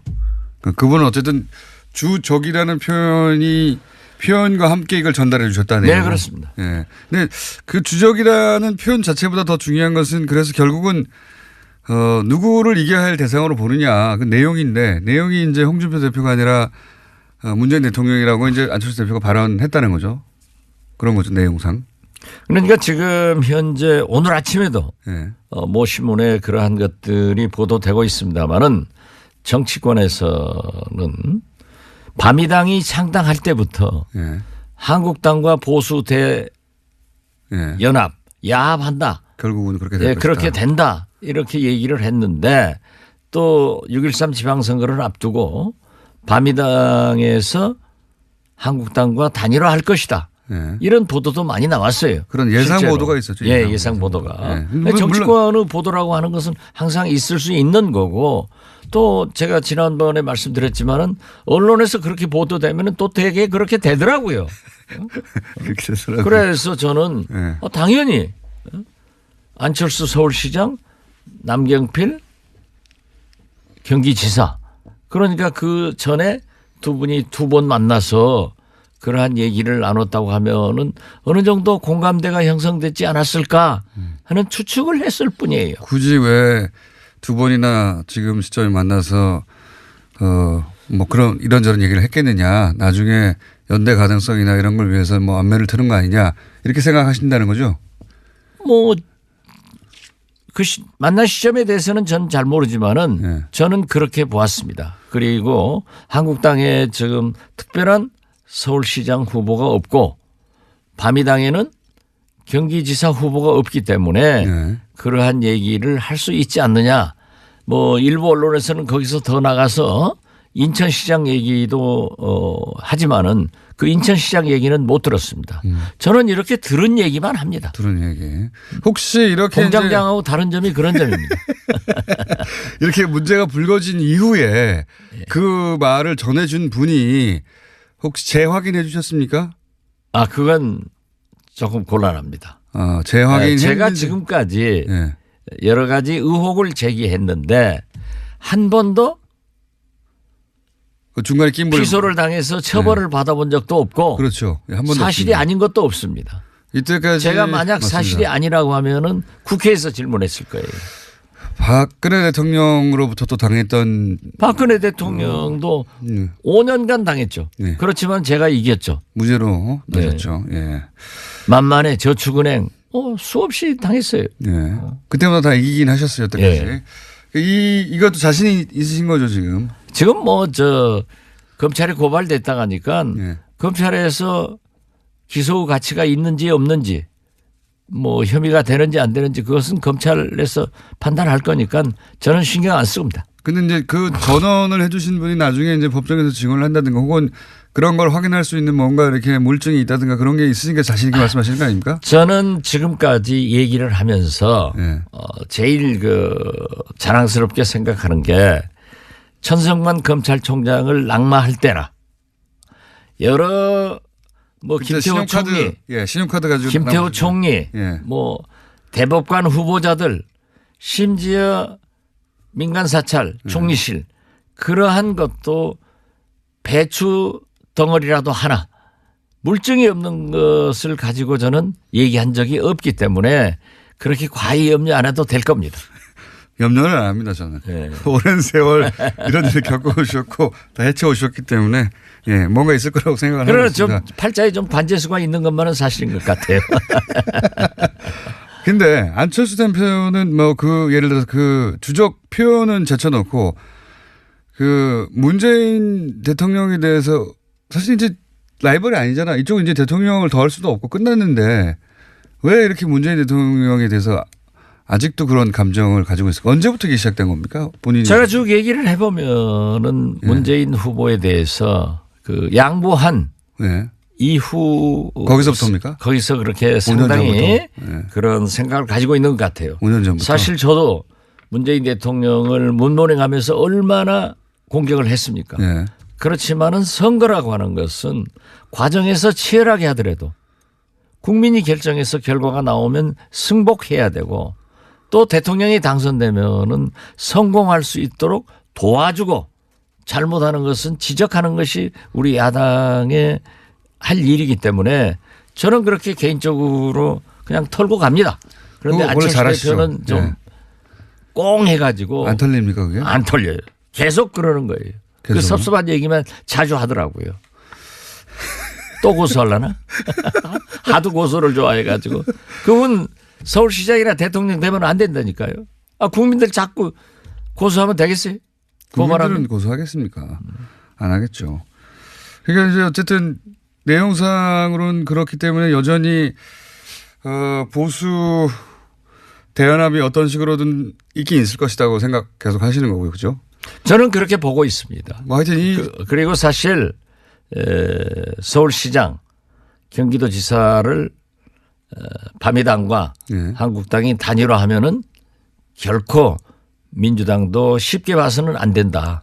또 민주당 측 인사들하고 얘기를 해보면은 거기도 그러한 것에 대해서 이미 알고 있고 어느 정도 대비를 하고 있다. 그런데 지금 민주당은 뭐 너무 자신을 하는 것 같아요. 선거는 오만하면 집니다. 항상 하시는 말씀이죠. 네. 예. 그러니까 경기도에서는 남경필 도지사로 사실상의 단일화를 하고 후보를 안 내기 때문에 다른 후보들을 야당 쪽에서 그러니까 바미당은 후보를 안 내고 자유한국당 후보인 남경필 지사만 나가고 서울시장에서는 또 자유한국당이 안 내고 예를 들면 안철수 대표가 바미당 대표로 나가고 이렇게 해서 사실상의 1대1 구도가 되면 쉽지 않다 이런 말씀이신 거죠? 그렇습니다. 예. 어쨌든 표가 몰릴 테니까 한쪽으로. 네. 그리고 지금 보수의 반격이 만만치 않거든요. 예, 그렇죠. 저는 지금 이렇게 보는데 평창 예. 동계올림픽이 끝나면은 예. 엄청난 저항들이 일어날 거예요. 그렇겠죠. 선거가 이제 임박했으니까요. 예. 아니 임박한 것도 임박하지만은 저는 수십자 얘기를 했습니다마는 민생 경제가 녹록지 않습니다. 아주 어렵습니다. 거기다가 최저임금, 비정규직 정규직화, 노동시간 단축 이런 것들이 실제로 민생 경제에 막대한 영향을 주고 있고 일자리 창출이 전혀 되지 않고 있거든요. 그렇기 때문에 상당한 보십시오. 또 통상 압력으로 대기업도 어려움에 처하게 되면은 어떻게 될 것인가. 그렇죠. 미국의 일방적인 통상 압력도 그렇고 하여튼 경제적으로 압박도 올 것이고 이제 이걸 안보 문제하고 뒤섞어서 한미동맹이 잘 안 된다는 이제 뭐 공격도 이미 있기 시작했고요. 예. 쉽지 않은 상황이 될 거라고 저도 생각합니다. 그러면 홍준표 대표는 어떻게 됩니까? 지금 지방선거 이후에 홍준표 대표의 입지가 흔들릴 것이다. 뭐 이미 흔들려고 하는 시도는 있죠. 그래서 중진회의 어쩌고저쩌고 하면서. 제가 자꾸 얘기지만 홍준표 대표는 녹록한 분 아니라니까요. 물론이죠. 거기를 이렇게 좀 보다가는 큰 코다칩니다. 그 한국당 중진회의들 하자고 그러니까 홍준표 대표가 중진이 난데 내가 누구하고 회의하냐 해서 어젠가 보니까는 김성태 한국당 원내대표하고 했는데 중진들이 말을 못했더라고요. 그냥 홍준표 눈치 슬슬 보고 보통 사람이 아니에요. 그러면 홍준표 대표가 이렇게 버티고 있는데 지방선거 이후에 그 사실은 보수 대연합이나 정계 개편이나 어떤 식으로든지의 움직임은 홍준표 대표가 아웃된 이유를 상정하는 건데 그 자리를 이제 바미당의 안철수, 유승민 이분들이 차지하려고 하는 건데 이게 쉽게 될까요? 또 홍준표 대표가 아웃돼서 꼭 된다 이렇게도 볼 수 없을 겁니다. 왜냐하면은 지방선거에서 의외로 선전을 한다고 하면은 한국당이 한다고 하면은 그 압력이 있죠. 당선된 우리도 한국당과 함께 하겠다 했을 때는 홍준표 대표도 또 끌어들여 가지고 그 안에서 싸워가야겠다 하는 전략의 수정도 할 수 있기 때문에 아무튼 좀 복잡해질 겁니다. 알겠습니다. 어쨌든 지방선거 이후에는 하여튼 뭔가 대파란 혹은 뭐 대정계 개편이 일기 일어날 것 같다. 이런 말씀이시죠. 큰 신호판이 생길 것 같아요. 큰 판이 생길 것이다. 예. 대선 때보다 더 큰 판이 생길 수도 있겠습니다. 완전. 그래도 뭐 대선이 더 크죠. 이 박주현, 이상동, 장전숙 세 분 출당은 언제쯤 이루어질까요? 출당이 아예 안 이루어질 수도 있는 거 아닙니까? 세 분. 지금 현재는 좀 난감합니다. 네. 유승민 대표도 입장을 바꾼 것 같고. 박주선 공동대표도 비례대표 정의하는 법안에 서명을 하고 또 그 전에는 꼭 해줘야 한다. 그리고 유승민 대표는 특히 정치인이 한번 말을 뱉으면 지켜야 된다. 이렇게 했지만은 또 화장실 다녀와서 마음이 바뀌어가지고 지금은 좀 출동을 안 하는 안 하는 것으로 되고 있습니다. 그러면 이 세 분은 바미당 소속이지만 지금 다 민평당 쪽에 모임에 참여하고 있지 않습니까? 거기는 안 가고. 그렇습니다. 그러니까 국회 사무처에서도 사실은 교섭단체를 등록할 때 예. 같은 당 의원이더라도 예. 서명 날인하게 돼 있거든요. 그렇죠. 그 서명 날인하라고 하는 것은 본인의 동의를 직접 구해라 예. 하는 거예요. 그런데 서명 날인을 하지 않았습니다. 그게 제가 세- 원내대표 3번 하면서 해봤기 때문에 예. 그렇게 해서 서명 날인 하지 말라 안 했는데 그 국회법 해설서에 예. 서명 날인 하지 않더라도 같은 당 소속이면 교섭단체로 본다 네. 해서 바미당 국회의원은 30명이다 하고 사무처에서 얘기를 했지만 그것은 국회법을 편의적으로 해설해서 사무처의 해설서이지 법은 아니에요. 그렇죠. 그래서 유권에 우리가 상한 거죠. 가처분도 한번 신청해 볼 필요성이 있고 네. 또 헌법재판소에 제소도 한번 해볼 만하다 하는 것을 검토하고 있습니다. 그러니까 이제 당적은 거기지만 네. 교섭단체로 포함돼서 같이 움직이지는 않겠다. 그렇죠. 예. 처음 듣는 일입니다. 처음 듣는 일. 그리고 본인은 출마하십니까? 본인이 누구예요? 대표님이요. 저요? 예. 아직 결정 안 했습니다. 아직도 안 하셨어요? 예. 여러 가지 상황이 좀 있고 예. 제가 작년 7, 8월부터 전라남북도, 광주, 예. 특히 전남을 샅샅이 돌아다녔지만은 여러 가지를 보고 느꼈습니다. 그러나 그때도 그랬고 지금도 그렇고 아직 정치적 상황이나 제 주변 정리가 안 됐기 때문에 전남지사를 출마하겠다라는 공식 선언을 하지 않았는데 이제 와서 새삼스럽게 한다 안 한다 얘기는 하지 못하고 예. 그냥 좀 고민스럽게 쳐다보고 있습니다. 바미당과 그 자유당처럼 민주당하고 전남지사를 예를 들어서 딜을 한다든가 그런 가능성도 있지 않습니까? 전남지사 하나를 가지고 얘기하는 게 아니라 예. 만약에 바미당과 예. 한국당이 그렇게 간다고 하면은 우리 민평당과 민주당도 한번 생각해 볼 만한 문제가 있지 않느냐 하는 얘기들을 책임 있는 지도부에서는 얘기를 하고 있지 않지만은 예. 그 의원들 간에 예. 335 그런 의견을 나누는 것은 사실입니다. 저쪽에서 저렇게 나온다면 우리도 그렇게 하자. 예. 예. 뭐 저쪽에서 저렇게 하는데 우리라고 가만히 있을 수는 없지 않느냐 뭐 이런 이야기. 그렇습니다. 만약 문제의 관건은 서울시장과 경기도지사 아니에요. 예. 또 인천시장까지 수도권의 인구의 절반이 살고 있기 때문에 예. 그리고 항상 우리는 서울시장 중심으로 모든 걸 바라보지 않잖아요. 예. 눈이 와도 서울에 눈이 와야 문제가 되는 거지 지방에 눈이 오면은 그냥 9시 뉴스도 한번 말하고 지나가요. 비도도 그렇고. 그러니까 서울시장이 문제인데 서울시장이 만약에 그런 식으로 만들어졌다. 우리 진보 개혁 세력에서 분열이 돼 있고 예. 또 저 보수 세력에서는 뭉쳐가지고 있다고 하면은 다시 한번 생각해 볼 만한 여지가 있다. 그때 이렇게 가서는. 생각합니다. 예. 하긴 근데 지금까지 주장해왔던 다당제하고도 맞지 않는 거죠. 이거는. 그렇죠. 예. 그러니까 그럼, 바미당이 지금 그 안철수 대표가 주적 발언이 아픈 게 아니고 예.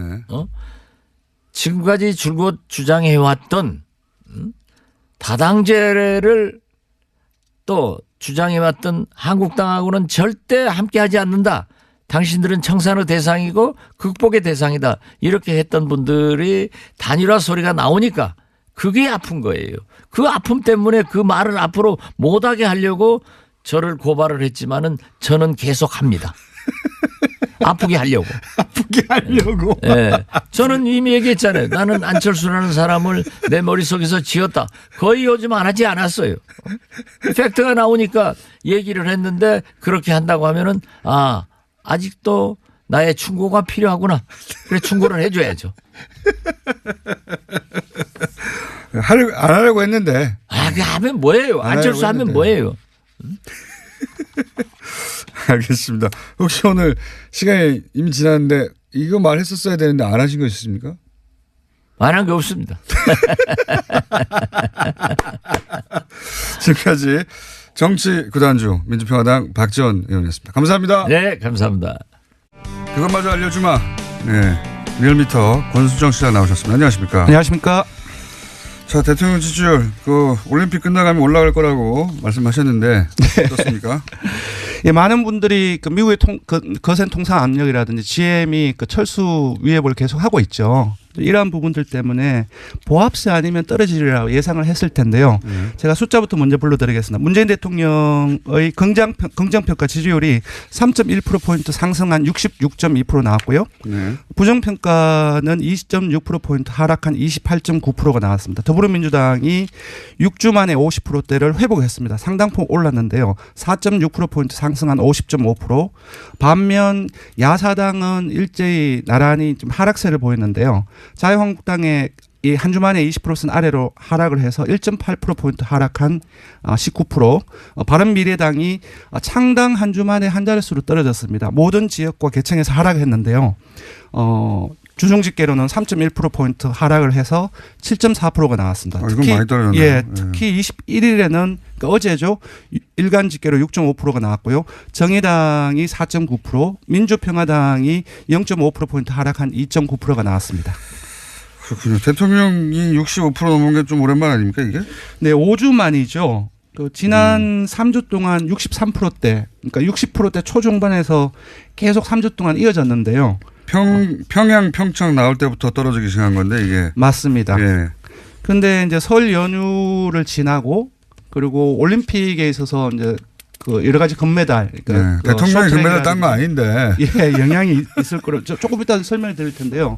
영향이 있으리라고 보입니다. 일간은 예. 그건 좀 웃기긴 합니다. 항상. 네. 이게 역대 항상 그렇긴 했어요. 대통령이 딴 게 아닌데 월드컵 경기 이기면 지지율 올라가고 뭐 이런 거. 잠깐 설명을 드리면은 올림픽 효과라는 것이 여기 여론조사 전문가들이 많이 분석을 하고 있습니다. MB 때 2008년 베이징 올림픽이 있었죠. 그때 무려 8월 2주차 리얼미터 기준으로 6.9%포인트가 상승했습니다. 그때 기억하실지 모르겠지만 쇠고기 파동 오히려 상당히 많이 5월 그렇게 치면은 많이 오른 것도 아니네요. 네. 그 DJ 같은 경우도 이제 2002년 월드컵 때 뭐 아들 문제라든지 상당 부분들 그때 겹쳐 있었는데 또 상당폭 상승을 했었고요. 그 대부분 이제 여론조사 전문가들 같은 경우는 그러니까 금메달을 따고 축전 날리고 뭐 이렇게 접촉을 나라가 잘 되는 기분이 드는 거죠. 뭐 국가에 대한 자긍심, 애국심 이런 부분들이 국정에 대한 어떤 호의성 그런 부분들이 상승되는 부분들. 다른 여론조사 기관에서는 뭐 대통령 지지율 70%를 계속 유지했지만 리얼미터 기준으로는 60% 초중반이었다가 오랜만에 60% 중반으로. 네, 리얼미터가 좀 박합니다. 박한데 66%로 60% 중반으로 상승을 했습니다. 네. 그 중에서 이제 바른미래당이 이렇게 많이 떨어진 거는 좀 의외네요. 왜냐하면 대통령이나 더불어민주당은 지금 지지율이 떨어져서 크게 눈이 안 띌 만큼 넉넉하지만 여기는 좀만 떨어지면 한 자릿수로 왔다 갔다 하기 때문에. 네. 리얼미터 같은 경우는 바른미래당이 창당 움직임이 있을 때부터 이른바 잠재정당 지지율이라고 해서 한 4, 5주간 조사를 했었는데요. 그때도 한 번을 제외하고는 전부 다 10% 선을 유지를 했고 또 10% 초중반에 나왔었는데요. 지난주 창당한 당일 당의 주 같은 경우도 10% 초반에 나왔는데 설 연휴 지나는 과정 속에서 7.4%가 나왔습니다. 상당폭 떨어진 거고요. 많이 떨어진 거죠. 예, 아무래도 이제 창당 컨벤션 효과가 아주 오래 전부터 창당한다는 얘기가 있었고 그 과정 속에서 이제 내부적인 어떤 갈등 그런 부분들이 증폭되는 과정 속에서 시너지 효과가 거의 나타나지 않은 것으로 볼 수 있을 것 같습니다. 주중 통계니까. 네. 그러니까 제일 궁금한 건 저는 어제예요. 어제 항상 수요일 기준으로는 바른미래당은 어떻습니까? 네, 바른미래당이 전반적으로 일간 기준으로도 하락세를 보이고 있는데 어제 기준은 6.5%까지 떨어졌습니다. 이거는 통합하기 전에 각 당의 지지율. 맞습니다. 통합이 국민의당이라든지 바른정당에 좀 잘 나올 때의 지지율과 거의 비슷한 수치입니다. 시너지가 나는 게 아니고. 네네. 당황스럽겠네요. 바른미래당은 너무 빨리 떨어졌는데. 그렇습니다. 자, 그리고 넘어가기 전에 민주평화당하고 바른미래당의 호남 지지율 어떻습니까? 호남만 따로. 여기는 이제 호남에서 지금 경쟁하고 있으니까. 예, 아무래도 서로 경쟁 정당이다 보니 호남 쪽에서 관심이 있을 수 있는데요. 지금 보면은 바른미래당이 4.9%가 나왔고요. 호남에서요? 그렇습니다. 민주평화당이 7.6%가 나왔습니다. 호남에서는 뒤집어져 있네요. 이게. 둘 다 한 자릿수이긴 하지만 워낙 지지율이 낮은 속에서의 그 폭도를 보면 상당폭 차이가 난다고 할 수 있고요. 광주 전라에서는 기본적으로 그 설 연휴 지나면서 민주당으로 결집이 상당히 좀 지속되고 있다. 66%가 나왔습니다. 민주당 같은 경우는. 알겠습니다. 네. 바른미래당이 적어도 호남에서 민주평화당과 경쟁한다고 말하기에는 지금 아무래도 추세가 나쁘네요. 예, 아마 계속 가는 과정 속에서 좀 이러한 지지율 양상이 계속 지속되지 않을까 그렇게 예상을 합니다. 조사 기회는요? 예. 이번 주 중은 TBS 의뢰로 이번 주 19일부터 21일까지 전국 19세 이상 1,504명을 대상으로 했습니다. 유무선 전화면접 자동도 혼용 방식으로 실시했고 표본 수출은 95% 신뢰 수준 플러스 마이너스 2.5%포인트, 응답률은 5.7%였습니다. 알겠습니다. 자, 오늘 그것마저 알려주마는 이제 GM 정부 지원이네요. 예. 상당한 논란이 되고 있습니다. 근데 저는 네. 이거 이제 듣기 전에 원래 이런 건 보수가 더 싫어하는 거예요. 그렇습니다. 예. 이게 한국 자유한국당이 좀 잘못 잡았어요. 네. 이 통상이나 또는 그 외국계 기업들이 뭔가 요구할 때 굉장히 싫어합니다. 우리가 이런 거. 네. GM 미국 기업이라 하더라도 네. 그 보수 정치인들을 기반한 일반적인 보수 성향을 가진 시민들은 이거 싫어해요. 네. 오히려 그 지원을 절대 하지 말라는 쪽이 보수가 더 많을걸요? 그렇지 않나요? 맞습니다. 그럴 줄 알았어 내가. 그게 맞아요. 그러니까 지금 자유한국당은 그게 미국이라는 생각에 네. 한미동맹이라는 단어에 사로잡혀 있는데 네. 본인들이 기반한 그 지지층의 정서는 안 그래요. 그거 돈 뺏기는 거 아니야. 이렇게. 네, 쓸데없는 돈 쓰는 거 아니야. 예. 요즘 정말로 모든 사설이라든지 언론에서 이 문제가 상당히 많이 나오고 있고 국민들도 이제 대량 실업 위기 그런 부분들이 느껴지고 있기 때문에 되게 걱정을 많이 하고 있습니다. 그럼에도 불구하고 돈 그냥 주는 거 싫어해요. 예, 특히 이제 복지 문제에서 그렇게 많이 나타나는데 퍼주기라든지 국가 세금 이 부분들은 상당히 민감한 그 사실이고 그래서 어떻게 나올지도 저도 궁금을 했는데요. 네. GM이 이제 세금과 한면과 함께 공적 자금을 네. 이제 지원을 사실상 이제 요청을 하고 있는 걸로 나왔죠. 그래서 선택지를 이렇게 물었습니다. 하나는 대규모 실업을 방지하기 위해서 조건 없이 지원하자. 이건 뭐 낮을 예, 것이고. 두 번째로는 GM이 그 타당한 그 경영 정상화 계획을 제시할 때에만 네. 조건부로 지원하자. 이게 현재의 정부 입장입니다. 타당한지 보자 이거죠. 그렇습니다. 네. 세 번째는 외국계 기업이기도 하고 국민 세금 퍼주기다. 무조건 안 된다. 예, 또 상당한 그 규모가 기업한테 지원하는 규모가 뭐 20억 원이 아니라 거의 조단위이기 때문에 조단위를 요구하고 있죠. 지금. 예, 네. 그래서 지원 반대 이렇게 물었는데 조건부 지원이 가장 많이 나왔습니다. GM이 정말로 제대로 된 정상화 계획을 제시할 때만 지원을 하자가 55.5%가 나왔고요. 조건 없이 지원은 정말로 적게 나왔습니다. 6.4%에 불과했고요. 지원 반대가 상당히 많이 나왔어요. 29.8%가 나왔습니다. 세부적으로 보면 모든 지역과 연령 그리고 한국당 지지층을 제외해서 모든 지지층 무당층까지 포함해서 그리고 진보층 중도층 이쪽에서 조건부 지원 의견이 대다수이거나 우세를 했고요. 금방 말씀드렸다시피 한국당 지지층이라든지 보수층에서만 지원 반대 의견이 우세하게 그러니까요. 이게 저는 이렇게 나올 줄 알았어요. 이분들의 성향이 네. 아니 그거 외국계 기업에 세금 들어가는 거 아니야. 그건 퍼주기 아니야. 이거 네. 상대적으로 싫어하는 거거든요. 네, 보수층이 기본적으로 국가의 역할 자체를 좁게 잡고 있고 또 여기서는 그 사실상 좀 군산공장 호남 쪽의 부분들 타격이 직접적으로 가리라는 부분들도 있는 것 같습니다. 어쨌든 여론 자체는 기본적으로 대량 실업 문제에 상당히 좀 고심을 하고 있다. 국민들도. 저는 정부가 GM 문제에 대해서 네. 단호하게 나가도 된다고 봅니다. 네. 여론이 결코 지방선거가 앞에 있지만 불리하지 않아요. 네, 네. 그리고 GM이 지금 제시한 방안들이 그렇게 무슨 합리적이지 않거든요. 그렇습니다. 지금 현재까지 나온 것만 우리나라뿐만 아니라 호주, 스웨덴, 노르웨이라든지 영국, 영국 이런 곳에서 전부 다 이렇게 치고 빠지기가 이렇게 누적되어 왔는 상황이기 때문에 국민들의 감정도 상당히 나쁩니다. 네. 그러니까 그게 너무 명백하기 때문에 정부가 끌려갈 필요가 없습니다. 이 사안. 그렇습니다. 예. 네. 여기까지 하겠습니다. 지금까지 리얼미터 권순정 실장이었습니다. 한번 시켜봤어요. 도시건축가 김재래 박사님 나오셨습니다. 안녕하십니까. 네, 안녕하세요. 오늘은 10분 넘습니다. 시간이. 아이, 무슨 10분도. 초 단위로 요새 뭐 올림픽 하더니 막 초 단위로. 간만입니다. 10분 넘는데. 저기 이제 정책 공부도 이번 주하고 다음 주까지 겨울에만 한다고 그랬으니까 주택 정책에 대해서 다음 주까지만 하고요. 오늘은 임대주택에 대해서 주제를 들고 나왔는데 예. 근데 이제 제가 먼저 얘기하고 싶은 거는요. 네. 이거예요. 그러니까 우리가 항상 주택 문제 뭐 운운하고 얘기를 하면은 항상 뭐 얼마큼 많이 지어야 되느냐, 주택 보급률의 문제냐, 뭐 재건축 언제 할 거냐, 네. 집값은 오르느냐, 뭐 부동 뭐 이런 얘기를 주로 했는데 사실은 이제 거기에서 주로 빠져 있던 게 사실 임대주택에 관련된 거예요. 네. 그런데 임대주택이 얼마나 중요한 거냐 하면은 우리나라가 지금 자기 주택 보유율이 얼마나 될 것 같으세요?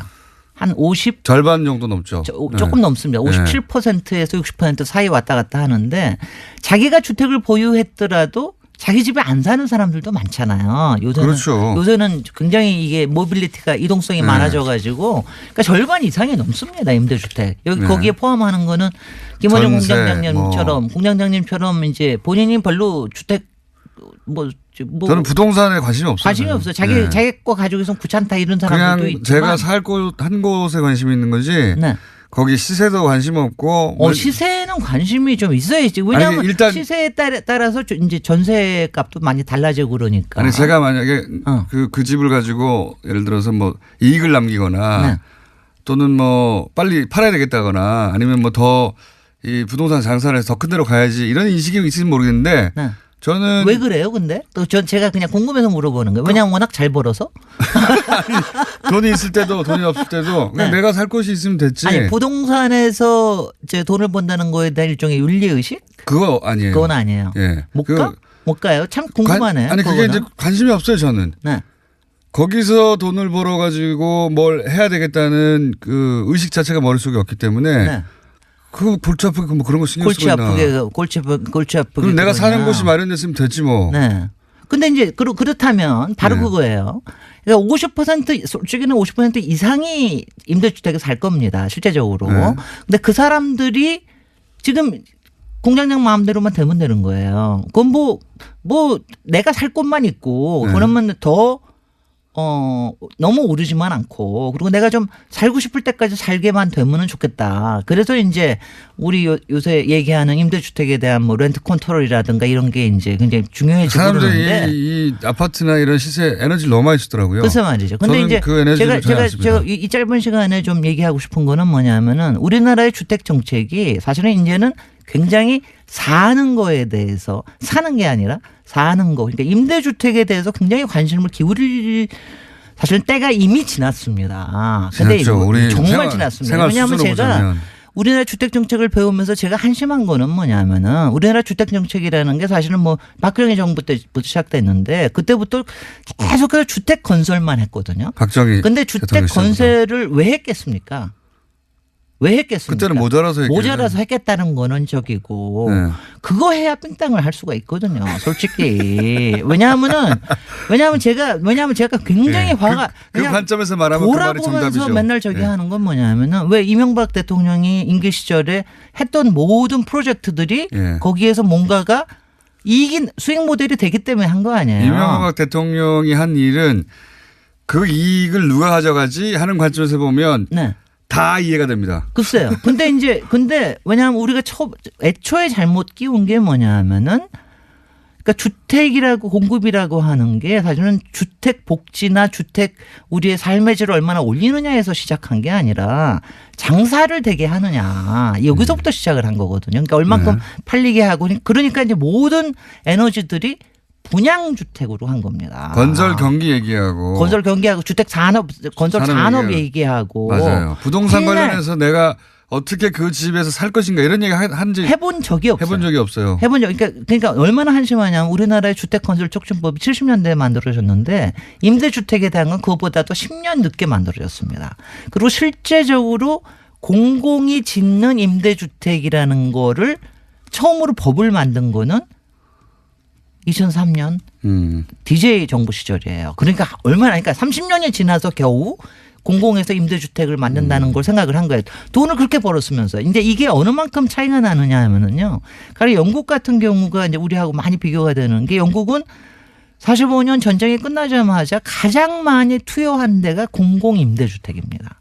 그러니까 이제 영국 같은 경우는 공공임대주택을 하도 많이 지어서 문제가 돼가지고 나중에 이제 대처 시절에 공공임대주택을 분양으로 바꿉니다. 근데 이제 우리는 공공임대주택이요. 그러니까 공공이 갖고 있는 임대주택이 지금 몇 퍼센트나 될 것 같으세요? 50% 이상이 사는데 몇 퍼센트나 될 것 같으세요? 글쎄요. 아직도 두 자릿수가 안 됩니다. 두 자리가 10%도 안 돼요? 두 자리가 안 됩니다. 그러니까 저희가 맨날 얘기하는 게 한 공공임대가 15% 정도가 되면 굉장히 안정적으로 될 수 있고 저소득층도 조금 안정적으로 갈 수가 있다라고 하는 게 이제 우리 보통의 이론인데, 이게 그래서 제가 아니 그렇게 많이 지었는데 왜 이렇게 늘어나지는 않죠. 좀 늘어나긴 늘어났어요. 옛날에는 한 100만이었다. 요새 한 200만 정도 늘어났는데 왜 이렇게 줄어드느냐라고 하고, 왜 이렇게 비율은 줄어드느냐 하고 보니까, 우리는요, 임대주택이 다 분양 대비 임대주택이 너무 많아요. 그러니까 10년 하다가 분양하고, 길어봤자 30년 하다가 분양으로 바꾸고, 이게 너무 많아요. 그러니까 근데 여기에서 이른바 영구 임대주택이라는, 그러니까 항상 임대주택으로 할 수 있는 이런 게 좀 더 많아져야 되는데, 그거는 숫자가 하나도 안 늘어요. 그거는 저는 이런 것 같아요. 그러니까 제가 왜 그 아파트에 살거나 집을 뭐 내가 들어가 살고 있으면 되지 하고 관심을 끈지 잠깐 생각해 봤더니, 네. 그 예를 들어서 부동산, 이때까지 우리 문화는 부동산을 자산으로 보고, 네. 경제적 가치로 보고, 그래서 시세 얘기하고, 네.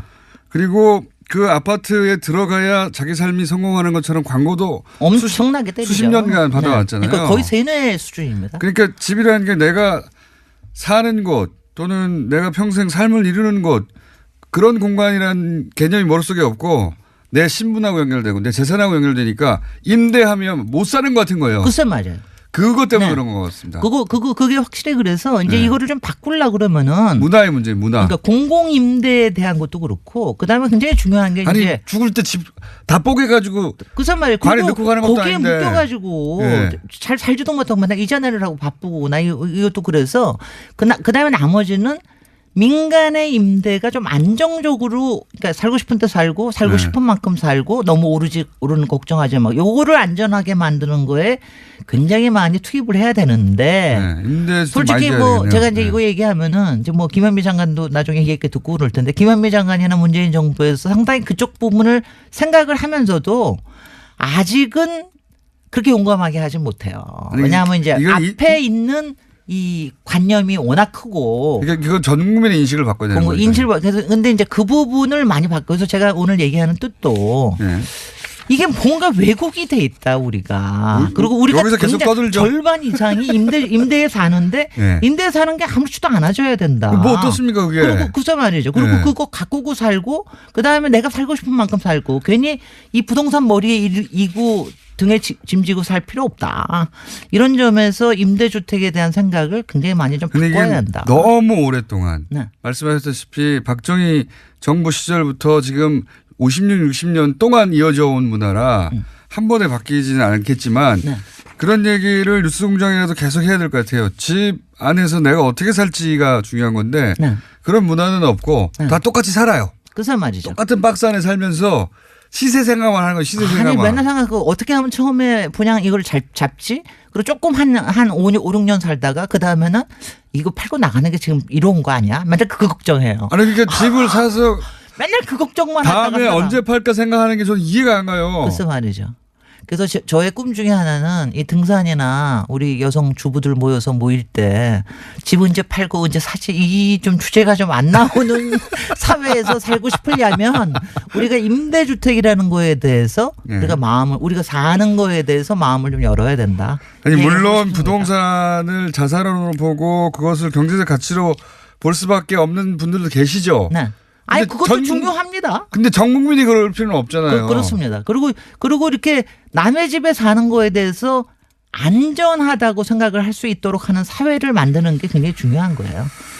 그래서 집이 우리 사회에서 너무 중요한 그 뭐랄까요 비즈니스 모델처럼 집이 아니고 비즈니스 모델이에요. 이게. 그죠 말이죠. 예, 비즈니스 모델처럼 여겨지다 보니까 집을 생각할 때면 스트레스부터 받는 거예요. 맞아요. 즐거움이 생겨야 되는데. 그래서 이거 제가 뭐 시간이 있으면 나중에 네덜란드 얘기도 해드리고 그럴 텐데 네덜란드 같은 데가 보통 이렇게 자기 집 가지는 거에 비해서는 민간 임대에 사는 거를 아주 당연스럽게 여기면서 정책을 피거든요. 네. 그러니까 그런 게 그렇게 되면 집이 참 굉장히 많이 좋아질 수가 있는 건데 그렇게 좀 가는 방향으로 해보고 저는 문재인 정부가 조금 그 점에서 조금 더 건투해 줬으면 좋겠다는 생각을 합니다. 이게 문화적인 인식을 바꾸는 거라서 예. 쉽지는 않지만 시작해야 됩니다. 해야 됩니다. 뉴스공장에서 해보겠습니다. 시작을. 자, 웬일입니까? 지금 왜? 5초 남았는데 5초 남았는데 여유 있게 우리는 오늘은 뭘 할까요? 김진애 박사님이었습니다. 안녕. 안녕.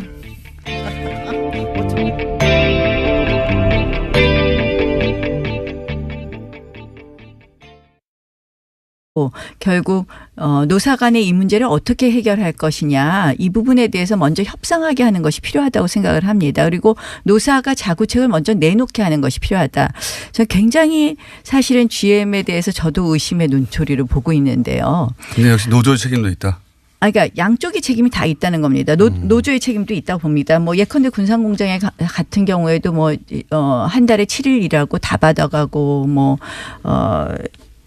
했다는 그런 기사를 봤거든요. 그래서 저는 이렇게 생각을 합니다. 이제 저희가 선거를 앞두고 정치권이 잘못해서 성급하게 개입하거나 과도하게 개입하는 경우에 결국 우리가 국민 세금으로 잘못해서 이 GM 코리아의 어떤 구조적 변화 없는 밑빠진 독에 물 붓기가 될 수 있다 이렇게 생각을 합니다. 그래서 노사의 자구책이 필요하다고 생각을 합니다. 그래서 실사도 필요하고 그 GM 코리아의 지금 현재의 경영 상태를 들여다보는 것 플러스 저는 뭐 여러 가지 이러한 비슷한 글로벌 기업들이 공장을 철수하려고 했을 때의 여러 가지 다른 해외 사례도 좀 봐야 되겠다 이런 생각을 합니다. 그래서 뭐 르노 자동차의 스페인 공장 철수 당시에 근로자들이 뭐 임금 동결하고 뭐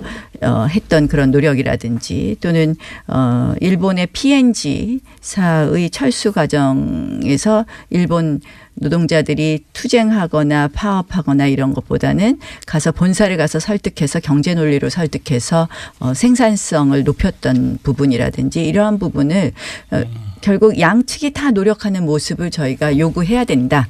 이렇게 생각합니다. 다행이네요. 그래도 저렇게 경제 논리로 접근해서 우리 홍준표 대표나 일부가 이것을 마치 우리 정부와 미국 간의 대북 정책에 대한 엇박자 때문에 보복으로 했다. 그리고 또 트럼프 대통령이 마치 GM 코리아 군산공장 폐쇄가 자기 공이고 이걸 가지고 디트로이트로 공장을 뭐 일자리를 가져온다. 이렇게 정치적으로 이용하는 것은 대단히 좀 잘못된 거라고 봅니다. 그리고 친북 정권이라서 철수했다는 얘기 주장도 있잖아요. 자유한국당에. 홍 대표 말하고는 좀 다른 거죠, 누가 하셨는지 생각이. 모르겠지만 사실은 이제 그거는 전체적으로 지금 한미 간의 통상 충돌에 대한 걱정입니다. 사실은 아시다시피 트럼프 대통령이 선거 캠페인 내내 이런 이야기했어요. 한미 FTA는 재앙이고 자동차 공장, 자동차 산업은 일자리를 뺏는 것이고 그리고 세탁기는 뭐 산업 파괴다 이렇게 얘기했었거든요. 그리고 제가 그때 트럼프 대통령 당선 직후에 미국에 갔었습니다. 그런데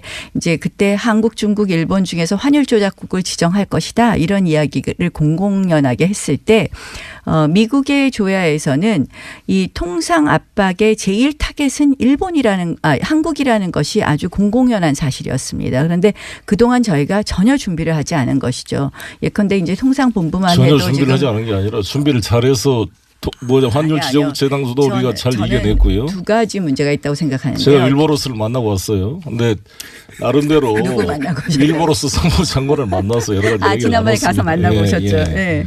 그런데 이게 지금 사실 트럼프 대통령이 근본적으로 자유무역주의라는 보수주의 가치를 훼손하고 있는 겁니다. 자유한국당이 제왕적 대통령제 항상 비판하는데 트럼프 대통령이 이런 모습을 비판을 해줘야 된다고 봐요. 아니 트럼프 대통령 우리가 고칠 수가 없는데. 아니 왜 이거는 국제사회는 서로 간의 여론이기 때문에 이런 문제가 발생하면 진정한 보수 정당이 나온다면 자유무역주의를 훼손하고 오직 했으면 월스트리트 저널이 사설로 비판했겠습니까? 이 트럼프 대통령의 이런 모습을. 그러니까 이런 점을 같이 우리 여야가 목소리를 해줘야지 무슨 문제가 발생하면 무조건 정부한테 공격하기 전에 정부의 잘못도 지적해야겠지만 먼저 미국의 이런 부당한 요구에 대해서 단호한 목소리를 내주는 것이 국익을 지키는 것이다. 저는 이렇게 생각합니다. 그런데 이제 뭐 대통령께서도 안보하고 통상은 분리해서 결연한 대응을 하시겠다 이렇게 말씀하셨어요. 뭐 저희가 듣기에는 속 시원합니다. 근데 과연 우리가 실익이 있을까 굉장히 걱정되는 부분입니다. 이제 준비 안 됐다라고 말씀드리는 것은 이런 거예요. 뭐 통상본부 쪽이 제대로 정비되지 않았다 이런 이야기를 할 수도 있지만 실질적으로 일본 예를 한번 보시죠. 일본은 이번에 철강 수출국 철강을 미국에다 수출을 하는 우리보다 훨씬 더 많이 수출함에도 불구하고 철강에 높은 관세를 부과하는 53% 관세죠. 에서 빠졌습니다. 뭐라고 설명했느냐? 아니, 미국이 일본을 제외한 이유는 미국이 이제 철강 수입을 갖다가 높은 관세를 붙여서 규제하는 것의 이유가 철강 수입이 미국의 안보에 위협이 될 수 있다라는 이유를 하면서 그 12개국에 우리나라를 포함시키지 않았습니까? 근데 일본에 대해서 제외한 이유는 동맹국으로부터 철강을 수입하는 것은 안보에 위협이 되지 않는다 하면서 일본은 그 부분에 대해서 제외시켰습니다. 네, 그건 좀 결국 뭐냐 좀 우리가 필요한데요. 아니요. 확인해 보세요. 실제로 그런데 이게 실제로 지금 우리 한국이 미국에 수출하는 게 365만 톤이고요. 일본이 수출하는 게 170만 톤이에요. 우리가 2배를 더 많이 수출합니다. 아까 일본이 더 많이 수출하는 건 잘못된 일본이 철강을 우리 대한민국 일본에 비해서 2배가 넘게 수출하고 있어요. 네, 그리고 이거 수출 증가율이 우리가 40%가 늘었는데 일본은 2%가 줄었습니다. 자, 일본이 철강 관세 미국에 수출하는 게 우리가 일본에 비해서 2배를 수출한다니까요. 일본이 철강 관세 폭탄에서 제외됐습니까? 안 됐습니까? 아니, 제외됐잖아요. 아니, 그리고 그것은 일본의 세 가지 중에 하나로 아직 확정도 안 된 사안일 뿐만 그러니까 아니라 세 가지 그냥 중에 그 한 가지 상공부가 백악관에 제시한 3가지 안 중에 하나이고요. 3가지 안 중에 하나이라는 것도 저도 알고 있고요. 4월 11일 날 결정하는 건데 그러니까 근데 지금 결정도 되지 않았고 3가지 안 중에 하나인 걸 가지고 기정사실화해서 논란을 피울 게 아니라 이것 자체의 문제점을 지적하고 대응하는 게 지금 단계에 필요하다 이런 거고요. 그러니까 아까 말씀한 대로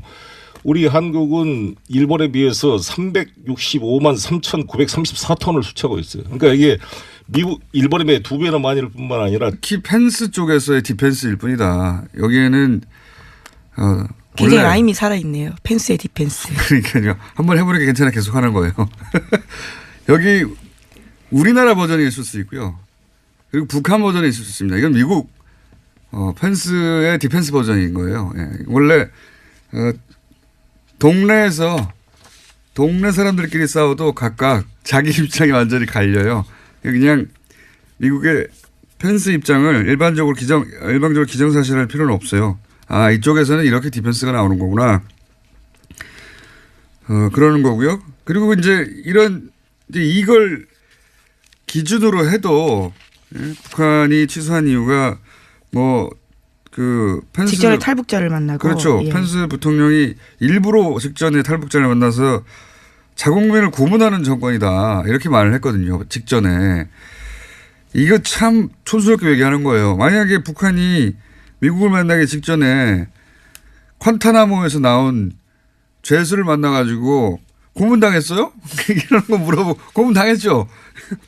미국도 고문하는 정권이라고 하고 이라크 가가지고 미군들이 성폭행했단 말이죠. 그 감옥에서. 그런 걸 굳이 그 사람들 불러서 피해자 가지고 얘기해봤어. 하면 이거 만나겠습니까? 예. 근데 그렇게 해서 굳이. 예. 잘한 거 하나도 없어요. 그쪽에서. 기왕에 이제 넘버 2끼리 만나자고 하는 건데 이미 알고 왔다는 거잖아요. 더더욱이. 네. 이미 2주 전에 정해진 일정이라고 하는데요. 이와 관련해서는 워싱턴 포스트가 보도하고 있습니다. 그러니까요. 이건 뭐 저쪽의 일방적인 디펜스고 그 말을 다 맞다고 치더라도 참 촌스럽게 못했어요. 예. 굳이 이럴 필요가 없는데. 네, 위와 같은 소식이 알려지자 북한 노동신문도 관련된 내용을 냈는데요. 명색이 부통령이라고 하는 펜스가 체면도 다 집어던지고 조국을 반영한 쓰레기들을 만났다라는 식의 주장을 하고 있습니다. 뭐 북한은 또 북한 주장을 하겠죠. 예. 근데 우리는 입장을 낼 수가 없는 겁니다. 여기서. 네, 임종석 비서실장은 그에 대해서 입을 열고 있지 않은데요. 당연하죠. 이게 이제 뭔가 긴밀하고 내밀한 이야기들이 오갔을 거란 말이죠. 오갔는데 여기서 이제 미국의 펜스가 그러면 안 되는데 하도 몰리니까 국내에서 비난 여론이 있으니까 디펜스하고 나온 거예요. 관례를 깨고. 예, 펜스의 디펜스 여러 번 나옵니다. 이 자체가 나쁜 거예요. 그 관련자들 물먹이는 거거든요. 다음에 어떡하란 말이에요, 이렇게. 자, 다음 뉴스 뭡니까? 네, 미국 GM이 군산공장 철수 발표하고 우리 정부에 1조 원 이상 지원, 세제 혜택 줄 것을 요청한 바 있습니다. 이러한 사실이 알려지면서요, 과거 전력들이 주목받고 있는데요. 유럽과 호주 등에서 일자리와 지역 경제를 빌미로 정부를 압박해서 구조조정 비용 전가했던 GM의 과거 인력이 다시 한번 주목받는다라는 겁니다. GM은 이거 도사예요, 도사. 저도 자료를 좀 찾아보니까 도사구나 하는 생각이 드는 게 무엇보다 먼저 눈에 띄는 건 이런 이슈를 치고 나오는 시점입니다. 각 나라의 무슨 총선이나 지방선거나 이럴 때 직전에 우리도 시기를 중심으로 보면 딱 그때예요. 우리도 역시 지방선거 때 그 여론 때문에 지금 예민하단 말이에요. 그러니까 정부 쪽에서 자기들이 이렇게 때를 쓸 때 때를 쓴다고 그냥 꺼져. 이러지 못할 타이밍을 생각해보면 당연한데 철저하게 선택해서 치고 나온다. 이번에도 보십시오. 설 직전 여론이 중요할 때. 그리고 지금 뭐 4월 달까지 어떻게 한다 뭐 이런 얘기 있잖아요. 지방선거 직전이거든요. 정부 입장에서는 이게 이제 방어적인 자세를 취할 수밖에 없단 말이죠. 어떻게든 민심이 위반되지 않을 정책을 내놔. 뻔히 알면서도 철저하게 그런 거 잘 타이밍을 잡고 더 얄밉죠. 스웨덴 뭐 그런 사례 많이 얘기하고 있지만 요즘 네, 모든 언론들이 사고공장 이야기가 많이 나옵니다. 돈 다 줬는데 떠나요. 자기들 다 먹고 나서. 그러니까 우리도 여기에 공적 자금을 투입하면 1, 2년 혹은 뭐 3, 4년 더 끌 수는 있지만 GM이 그냥 떠나겠다고 하면 아무도 못 말리고 또 떠나는 겁니다. 네. 그래서 저는 그렇게 떠나도 상관없다. 우리는 추가 투자 없다. 라고, 해서 후속으로 예를 들어서 뭐, 그 회사를 판다거나 아니면은 거기에 직업 안정 대책 자금이 들어간다든가 그 비용하고 이렇게 시간을 좀 벌려고 국토자금을 투입하는 거하고 냉정하게 비교해 봐야 된다고 봅니다. 저는. 예. 이렇게 볼모로 잡고 목줄을 흔드는 것을 워낙 잘하기 때문에. 네, 이에 대해서는 GM의 이대주주인 산업은행에서도 그런 이야기가 나오고 있는데요. 운명은 언제든지 뒤집힐 수 있다라는 식의 이야기가 있다고 합니다. 그러니까 돈 줘도 자기들 떠난다는데요. 사기업이. 그거 어떻게 말려요? 말릴 수가 없어요. 다른 나라들도 이런저런 조항을 안 낸 게 아닙니다. 바보가 아니니까. 그래도 그냥 떠나는 거예요. 예. 자기들이 떠나고 싶을 때. 사기업이니까요. 게다가 지금 이 GM이 우리도 당신들도 투자하라고 하니까 투자하겠다고 하는 게 실제 돈을 넣는 게 아니고 자기들이 이 한국 GM이 가지고 있는 부채를 투자한 셈 치겠다는 거거든요. 돈 한 푼도 안 넣는 거예요. 우리 정부는 생돈을 늘어오는 거고 자기들은 빚이 있는데 그거 털어낼게 이런 의미거든요. 아무 의미 없어요. 게다가 그 빚이 어떻게 생긴 겁니까? 계속 얘기했듯이 쥐어짜가지고 현금 가져가서 생긴 거거든요. 빚을 만들어 놓고 그 빚을 까줄게 이런 거예요. 돈을 하나도 안 넣고. 얄미움의 극치입니다. 진짜. 불법은 아닌데 할 수 있는 최대한 박박 긁어서 상황을 만들어 놓은 다음에 싫으면 말고 이런 태도로 나오는 거죠. 예. 근데 이제 그게 딱 타이밍이 지방선거 직전이다. 이런 것도 다 계산된 거다. 자. 이 뉴스도 계속 나올 뉴스네요. 자. 근데 그 주장 중에 BBK 투자할 때 거슬러 올라가서 이게 언제적 얘기입니까? 28년 전 얘기입니다. BBK 투자할 때 18년 전이군요. 28년이 아니라. 190억 투자하는데 30분 만에 결정됐다고 그러거든요. 근데 이제 그게 사연을 들어보면 김경주 씨는 당시 다스의 김성호 사장을 처음 보는 사람이라고 했어요. 처음 보는 사람. 처음 보는 사람인데 가니까 돈 주더라. 이게 다 이명박 전 대통령이 다스의 실소유주니까 가능했던 거 아니냐 이런 얘기 했단 말이죠. 그때부터. 물론 뭐 지난 18년 동안 인정 안 됐죠. 이 주장은.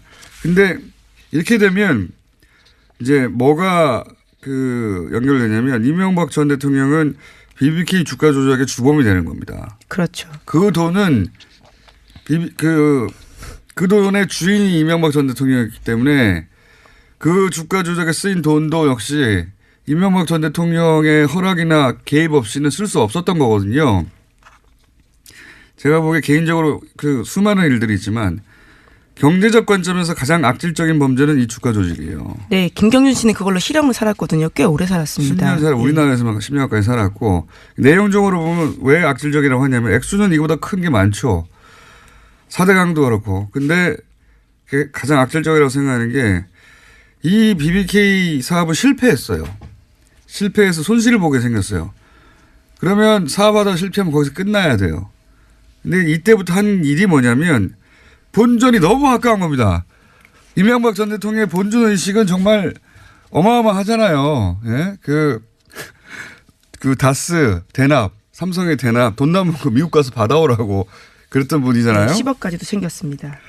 챙기려고 했죠. 네. 네. 자기 돈이 아닌데 준 건데 남았는데 그냥 그쪽에서 나와서 준 거면 받죠. 근데 그게 아니라 끝까지 따져가지고 어쨌든 본전 의식이 어마어마한데 이때 발동이 돼요. 주가 조작을 해서 본전만 찾은 게 아니라 이때 돈을 벌려고 합니다. 돈을. 자기가 사업에 실패를 했어요. 그러면 내가 실패했구나 하고 손실을 보는 게 정상인데 여기서 이제 주가 조작을 해서 본전을 찾을 생각을 하는 정도가 아니라 돈을 남기려고 한 겁니다. 아예. 이거 상상이 사기를 이런 마인드는 상상하기 힘든 거거든요. 그렇게 해서 1,000명한테 1,000억 원 손해를 입히고 그런데 나중에 아마도 둘 사이에 분쟁이 생겨서 140억을 못 돌려받아서 여기까지 온 거거든요. 그때 욕심 때문에. 다 본인 욕심 때문이에요. 누구 탓할 사람이 없습니다. 대통령이어서 맡고 있었던 거고요. 예. 자, 다음 순요. 네, 이명박 정권 말에 당시 청와대가요. 이명박 전 대통령의 퇴임 시 계획을 문서로 만들었습니다. PPP라는 청와대 문건인데요. 이 내용을 검찰이 압수수색했습니다. 여기에도요. 다스 상속 문제가 쓰여 있다라고 합니다. 뭐 당연하죠. 예. 삼성의 승계 문제하고 똑같은 고민을 하는 거죠. 여기서. 예. 상속과 승계를 어떻게 해야 할 것인가. 예. 삼성의 고민하고 똑같은 거 아닙니까? 예, 청와대를 아예 사유화했다라고 볼 수밖에 없는데요. 다스로 이제 대놓고서. 그렇죠. 예. 예. 이건 뭐 뉴스공장에서 줄기차게 주장해왔던 청와대가 이 상속 문제에 직접 개입했다 하는 걸 입증하는 문건이 또 나온 거죠. 예. 자, 다음 수는요? 예, 또 다른 문건 내용이 있습니다. 이병모 청계재단 사무재단의 구속영장에 쓰인 혐의인데요. 이 사무국장이 불법으로 보관하던 청와대 문건이 발각됐다라고 합니다. 대통령 기록물법 관리법 위반 혐의인데요. 이명박 대통령 재임 시절에 청와대 국가위기관리센터와 국정원 또 민정수석실에서 생산한 문건이요. 영포빌딩 지하 2층에서 나왔다라고 합니다. 이거 참 궁금하네요. 3월 13일자가 뭐길래. 네, 2010년 3월 13일입니다. 그러니까 2010년 3월 13일자가 뭐길래 그 문서들을 당시에 부속실 행정관이 별도로 건넸을까요? 네, 퇴임경에 줬다라는 건데요. 그 당시가 바로 직후에 천안함 사건이 있었고요. 또 지방선거가 6월 달에 있었습니다. 참 이상한 일이네요. 저는 이제 뭐 여기 예를 들어서 대통령 기록물 관리법 위반 뭐 이런 거 말고 왜 하필 그때 문서를 빼갔을까 궁금합니다. 내용이 궁금한데 이게 이제 1급 혹은 2급 하여튼 안보 기밀일 테니까 내용은 안 나올 것 같은데 굉장히 궁금하네요. 굳이 이걸 빼간 이유가. 뭔가 나중에라도 챙길 것이 있으니까 그 수많은 문서 중에 이걸 가져갔을 거 아닙니까? 예. 예, 또 대통령 기록물 관리법 위반 혐의도요. 굉장히 좀 존재 위반적이라고 볼 수 있는데요. 이명박 정부 시절에 노무현 정부 때 당시에 그러니까요. 그걸로 고발을 한 적이 있거든요. 국가기록원이요. 다 청와대 주소였다라고 합니다. 근데 왜 그건 다 알겠는데 뭐였을까요, 내용이? 그게 궁금합니다. 자, 앞으로 나올래나? 자, 다음 뉴스는요. 네, 마크 펜스 미국 부통령이 북한 대표단을 만날 예정이었지만 북한이 취소해서 불발됐다라는 보도가 나왔습니다. 워싱턴 포스트가 현지 시각으로 20일에 실은 기사 내용인데요. 평창 동계올림픽 개막식 참석차 방한 중이었던 펜스 부통령이 청와대에서 김여정 등을 만나기로 했지만 회동 2시간 전에 북한 쪽에서 취소했다라고 합니다. 이게 이제 펜스가 미국 가서 비판을 많이 받았거든요. 상당히. 그리고 북한과 외교전에서 졌다. 이건 외신들의 뭐 대체적인 평가였고, 미국 가서 뭐 했냐, 아니, 한국 가서 뭐 했냐, 이런 비판 강도가 미 국내적으로도 높았고, 다른 나라의 평가들도 완패했다. 여기에 대해서 이제 펜스가 디펜스 하는 거죠. 예. 언론 플레이를 하는 겁니다. 언론 그렇죠. 플레이를 워싱턴 해서. 포스트에 사실상 내용을 알려준 건데요. 근데 자기가 가서 직접 얘기한 거 이랬다고. 근데 이게 이런 거 공개 안 하는 거거든요, 원래. 네, 외교적으로 불문율이라고 합니다. 왜냐하면은 이런 마크 접촉을 공개해버리면 다음 마크 접촉을 어떻게 합니까? 다 공개될 거라고 생각해서 못하게 된단 말이죠. 그만큼 이제 비난을 많이 받았다는 얘기도 하고, 또 한편으로는 이거는 미국 다음 뉴스는 뭡니까? 하나 정도 더 하고 끝내야 될 것 같아요. 예. 네, 트럼프 행정부가 외국산 철강과 알루미늄에 대해서 높은 이율로 관세부가 추진하고 있습니다. 이에 대해서 미국 내에서도 비판이 이어지고 있는데요. 산업부양 효과를 내지 못한 채 무역 분쟁만 초래한다라는 비판이 있다고 합니다. 뭐 비판은 있겠지만 트럼프는 이런 거 따질 때 미국 내 비판이라든가 또는 뭐 동맹국의 사정이라든가 이런 거 따질 형편이 아니에요. 이번에 지방선거에서 어제도 저희 한번 다뤘지만 지방선거에서 망하면 망합니다. 트럼프는. 예. 탄핵 위기까지 갈 수 있다라는 식의 이야기가 그러니까요. 있는데요. 지금 상하원이 다 민주당으로 바뀌면 지지율도 어차피 역대 최하인데 망해요. 망해. 그러니까 지금 남 쳐다볼 형편이 안 되는데 여기다 대고 무슨 뭐 국내 보수에서 그러니까 우리나라 보수에서 이게 친북 정권이라서 그래 다 말도 안 되는 소리예요. 그냥. 관심도 없어요. 거기에 대해서 트럼프는. 자기 살 길 찾느라고. 하나 정도 더 해야 될 것 같은데 네이버 얘기 잠깐 할까요? 네, 어제 한성숙 대표가 행사에서 한 이야기인데요. 뉴스 배치와 댓글과 관련해서 조작 논란에 휩싸였던 네이버가 뉴스 댓글 정책을 전면적으로 개편하겠다라고 밝혔습니다. 아직 구체적인 내용이 나온 건 아닌데요. 댓글 서비스를 바꾸는 방안을 다각도로 검토하고 있다고 합니다. 자, 이 뉴스는 네이버도 이제 지금 들끓고 있는 뭐 예를 들어 댓글 정책이라든가 뉴스 배치 문제에 대해서 모르는 바가 아니라는 거죠. 예, 모르는 바가 아닌데 댓글에 대해서 매크로가 지금 작동하고 있다라고 하는 정황들에 대해서는 여러 차례 저희도 얘기했고 다른 뉴스에서도 조금씩 다룹니다. 근데 제가 자신 있게 말씀드리는데 다스는 누구 겁니까 할 때처럼 지금 네이버의 댓글은 매크로가 작동해서 만들어지는 겁니다. 이거는 제가 댓글 전문가로서 댓글 전문가 생활 20년 그리고 이제 시발단을 잡아낸 지 10여 년 댓글 전문가로서 하는 말인데 거기는 누군지는 저도 모르겠어요. 누군가 대규모로 매크로를 이용해서 여론을 조작하고 있습니다. 현재. 네, 한성숙 대표도 어제 그에 대해서 인정하는 바에 이야기를 했는데요. 정치 관련 기사에서 특히 조작 가능성에 대해서 인정하는 식의 이야기를 했다고 합니다. 프로그램을 이용해 조작되는 건 명백한 겁니다. 명백한 건데 그럴지도 모른다가 아니에요. 제가 자신 있게 말씀드리는데 근데 누가 하는 걸까요? 이게 사실은 진짜 주제거리입니다. 여기까지 하겠습니다. 시사인의 김은지였습니다. 감사합니다. 러브스토리 주제가죠. 네. 지난주에 제가 주제가를 남가요 주제가라고 잘못 말했는데 남가요 더불어민주당 송영길 의원 자유한국당의 나경원 의원 나오셨습니다. 안녕하십니까? 네, 안녕하세요. 첫 시간 하고 났더니 주변 반응이 어떻던가요? 너무 점잖하게 한다 그러던데. 점잖하게 한다. 나경원 좀 혼내주라고. 아니 이렇게 야당 탄압을 하는군요. 혼내주겠다고 막 그러시는 거 아니겠습니까 지금? 의원님은 송 의원님하고 한번 하고 났더니 뭐라고 주변에서 그런가요?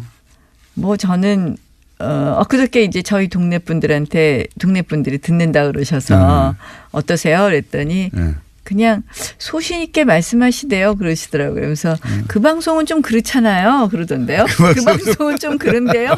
거기에 나가서 소신 있게 말씀하시대요 그러던데요. 그러니까 공장장님이 편파다 이렇게 얘기를 하는 것 같아요. 그렇게 부드럽게 얘기하셨나요? 그분들이? 저희 주민들은 참 품격이 있으십니다. 저희 동작구 주민들. 자, 네. 품격 있는 분들만 만나시나 보죠 따로? 저는 어디서나 어느 때나 누구나 만나고 있습니다. 자 이제 파이트 1라운드. 최근 통상 압력이나 뭐 그다음에 GM 뭐라고 그래야 될까 폐쇄 결정 이런 이야기 계속 나오고 있습니다. 요 GM부터 한번 얘기 다뤄보죠. 혹시 의원님이 먼저 하시는 게 좋겠습니까? 아니면 나경원 의원님 먼저 하시겠습니까? 송영길 의원님 먼저 하시겠습니까? 네, GM 자동차 문제가 이제 논란이 되고 오늘 산자부 장관과 이제 그 GM 대표가 만난다 그러는데 핵심은 그런 것 같습니다. 지금 GM이 본사가 GM 코리아한테 주고 있는 27억 달러 부채를 출자로 전환시키고 추가로 28억 달러를 투자한다는 말이 있는데 그에 대한 확인이 필요하고 신차 2개를 창원과 부평공장에 배정해서 50만 대 물량을 유지해 주겠다라는 건데 그와 함께 우리 이 한국 산업은행에 추가 출자를 요구하고 있는데 그 전제로서 실사가 필요합니다. 노사 양측 간의 지금 불신이 뭐냐. 지금 의도적으로 GM 본사가 GM 코리아의 적자를 유도하고 있다. 그렇죠. 여러 가지 부품을 비싸게 공급하고 또 ISP라고 인터내셔널 서비스 퍼슨이라는 임원들이 한 100여 명 와 있다는데 체제비 월급이 5억이면 그것만 해도 500억입니다. 그다음에 로열티를 가져가고 R&D 비용으로 해서 개발된 차의 소유권, 지적 무역 소상권도 본사가 다 가져갔다. 여러 가지 이런 구조적 문제를 놔두고 추가 출자를 해봤자 밑빠진 독에 물붓기가 될 거 아니겠는가. 이런 것에 대한 실사의 동의를 지금 한다 그러니까 그 실사를 기초로 그린필드 투자. 단순히 채권을 출자로 전환하는 수준을 넘어서 추가 출자를 확실히 한다면 여러 가지 같이 대응한 검토가 필요하다 이렇게 생각합니다. 뭐 추가 출자 문제도 저희가 좀 더 봐야 되고요. 저는 이 GM 사태를 보면서 결국 본사의 부실 경영 플러스 고비용 저효율 구조와 낮은 생산성 이 두 가지가 복합되어 있다고 봅니다. 그래서 사실은 낮은 생산성이요. 그러니까 두 가지가 다 문제죠. 특히 이제 GM 본사는 지금 GM 코리아로부터 뭐 아까 송 의원님도 말씀하셨지만 R&D 비용으로 매년 지금 6천억씩 가져갔다는 것도 나와요. 그래서 사실은 양쪽이 다 저희가 GM을 실사하는 것도 필요하고. 안녕하세요. 김호준입니다. 미국 정부의 일방적 통상 압박에 대해 국회 차원의 유감 표명 결의안 채택이 어제 무산됐습니다. 자유한국당이 미국의 보복에 대한 우려를 표명했기 때문인데요. 저는 이게 도무지 이해가 가지 않습니다. 트럼프 행정부는 이미 보복 관세를 이야기했고 세이프카드는 발동을 했고 철광 관세는 고관세는 예고를 한 데 이어서 애초 자신들이 부담하겠다고 했던 사드 포대 비용, 운용 비용, 전략자산 파견 비용은 방위비 증액 역시 일방적으로 증액을 압박하고 있습니다. GM의 군산 공장 폐쇄에 대해 트럼프는 내가 대통령이 되지 않았으면 이런 소식 듣지 못했을 거라며 자랑하고 있죠. 한미동맹은 미국을 주저하게 만드는 우리 안전판이 되는 게 아니라 오히려 이렇게 일방적으로 압박해도 쟤네들은 꼼짝 못하겠지 하는 미국의 볼모가 되어 있습니다. 그리고 상대는 이미 한미동맹에 대한 존중 따위 안중에도 없고 대놓고 무역에서 동맹 아니라고 말하고 있는데 거기에 우리도 보복 대응을 하자 이것도 아니고 우려와 유감을 표명하자는 것도 그것조차 못하고 있는 겁니다. 이유 없이 뺨을 맞아도 화를 내기는커녕 미국이니까 또 때릴지 모르니까 그냥 가만히 있자. 이게 보수의 가치인가요? 그런 보수는 필요 없다. 김원준 생각이었습니다.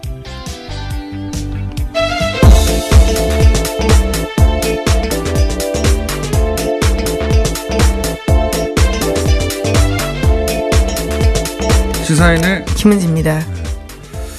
이럴 때 극명하게 드러나는 것 같아요. 네. 우리 이제 보수라고 하는 뭐 다 똑같진 않겠지만 정치 세력이 이런 사태 그동안 이제 한미동맹 이 말로 다 통했는데 그 말 하나로 안 통하는 사태가 온 거예요 지금. 왜냐하면 상대방이 한미동맹 이를 말하는 게 아니라 동맹 아니다라고 말할 때 예. 이럴 때 뭘 어떻게 해야 될지 모르는 거예요 지금 전혀.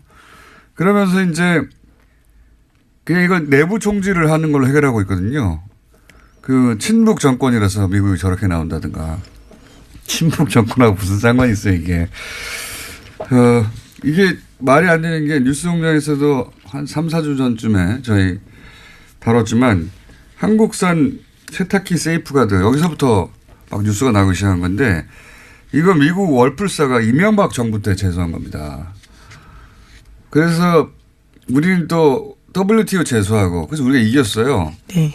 그리고 나서 월풀이 다시 박근혜 정부 때 세이프가드 신청해서 트럼프 정부가 이번에 먹인 거거든요. 이거 다 이 친북 정권이라서 그랬다면 이명박 박근혜 정부도 다 친북 정권이라서 미국이 이런 거예요. 말이 안 되는 거예요. 이런 게 다. 보수 집권할 때 다 시작된 겁니다. 철강도 마찬가지고. 근데 이제 트럼프는 지금 중간선거 때문에 더 밀어붙이는 거잖아요. 어제 저희가 다뤘지만. 네, 내년 11월, 올해 11월에 있습니다. 우리가 무슨 외교를 안 해서 그런 게 아니고 우리가 외교를 어떻게 트럼프 탄핵을 막거나 트럼프 제소를 시킬 수가 있어요. 우리하고 상관없는 거예요. 이건 미국 사정이지. 여기서 갑자기 친북 정권이 왜 나옵니까? 이렇게 국익이 문제될 때는 원래 보수가 더 강경한 거거든요. 만약에 GM 관련해서 우리 정부가 돈을 보조해 줘야 되느냐 이런 여론조사하면 보수가 더 많이 반대해요. 성향상. 근데 우리 정치권은 말이 안 되는 거예요. 그러니까 기본적인 뭐를 근거로 자신들이 보수라고 하는지 모르겠어요. 미국이 형님인 게 보수가 아니잖아요. 하여튼 가늠저가 되는 지금 사태가 벌어지고 있다. 보수의 정치가 무엇인가 하는 가늠저가 되는. 자, 한동안 계속되겠네요, 이거는. 첫 번째 워낙 큰 뭡니까? 이슈여서요. 예. 예, 하지만 다스 소식 먼저 전해드리겠습니다. 예. 강경호 현 다스 사장이 다스는 이명박 전 대통령의 것이라고 검찰에 진술했다고 합니다. 오늘 아침 한국일보 보도인데요. 강 사장은 2009년 6월부터 이상은 다스 회장과 함께 공동대표를 맡고 있습니다. 검찰에서요. 이명박 전 대통령 지시를 받아서 다스 사장으로 취임했다라고도 진술했고요. 또 다스 사장 취임 이후에도 실권이 전혀 없었고 인사 등 주요 사항은 이시영 씨가 지고 있었다라고 합니다. 죄송합니다. 며칠 전에 이어서 이제 발음 꼬이는 거 저희가 한번 모아가지고. 네. 또 갑자기 감기 기운이 있네요. 예. 네, 그러네요. 예. 네. 다스 사장은 바디 사장이다. 뭐 그런 얘기고 이때까지 쭉 그래왔죠. 그리고 이제 계속 얘기하지만 뚝이 무너지고 예, 그 뚝을 버틸 힘이 없다는 걸 아는 순간부터 이제 각자 도생하는 것이고 이제 이명박 전 대통령 혼자 남았어요 사실상. 네, 그렇죠. 정말 혼자 남았습니다. 네. 김성우 전 사장도 그렇고요. 또 이동영 부사장도 다 진술을 하고 있습니다. 그리고 이제 검찰이 그 이병모 재산관리라고 저희가 계속 얘기했던 이병모 씨가 구속될 때 그 영장에 다스 실주주 이명박 이렇게 기재를 했어요. 우리가 뉴스공장에서 6개월 전부터 다스 누구 겁니까? 그 질문을 처음으로 시작해서 그리고 또 처음으로 검찰이 여기 답을 한 겁니다. 예, 실주주 이명박 이렇게 답을 한 것이고 예. 네, 검찰이 실소유주로 명시한 것은 이번이 처음이기 때문에 굉장히 의미 있는 일입니다. 그러니까 추정되는 이런 얘기 할 필요 없어요 이제. 사실 많은 언론들이 여전히 추정되는이라고 하는데 검찰이 여기다 썼다는 얘기는 자신 할 만큼 전직 대통령에 관련된 이야기인데 자신 할 만큼 수사가 끝났다는 얘기거든요. 네, 혐의 입증했다라는 뜻으로 보이는데요. 이제 이명박 전 대통령은 정말 남았습니다. 그리고 이렇게 써가지고 구속됐잖아요. 예, 법원도 그렇게 판단한 거거든요 사실은. 예, 다시 혐의가 소명됐다라고 하고 있거든요. 이렇게 되면 이제 거슬러 올라가서 그 김경준 씨를 다시 생각해 봐야 됩니다. 김경준 씨가 지은 죄는 죄고 주가적 죄죠. 예. 이제 김경준 씨가 그 가운데 억울하다고 주장한 부분도 있거든요. 내가 죄인이면 이명박 전 대통령도 죄인이다.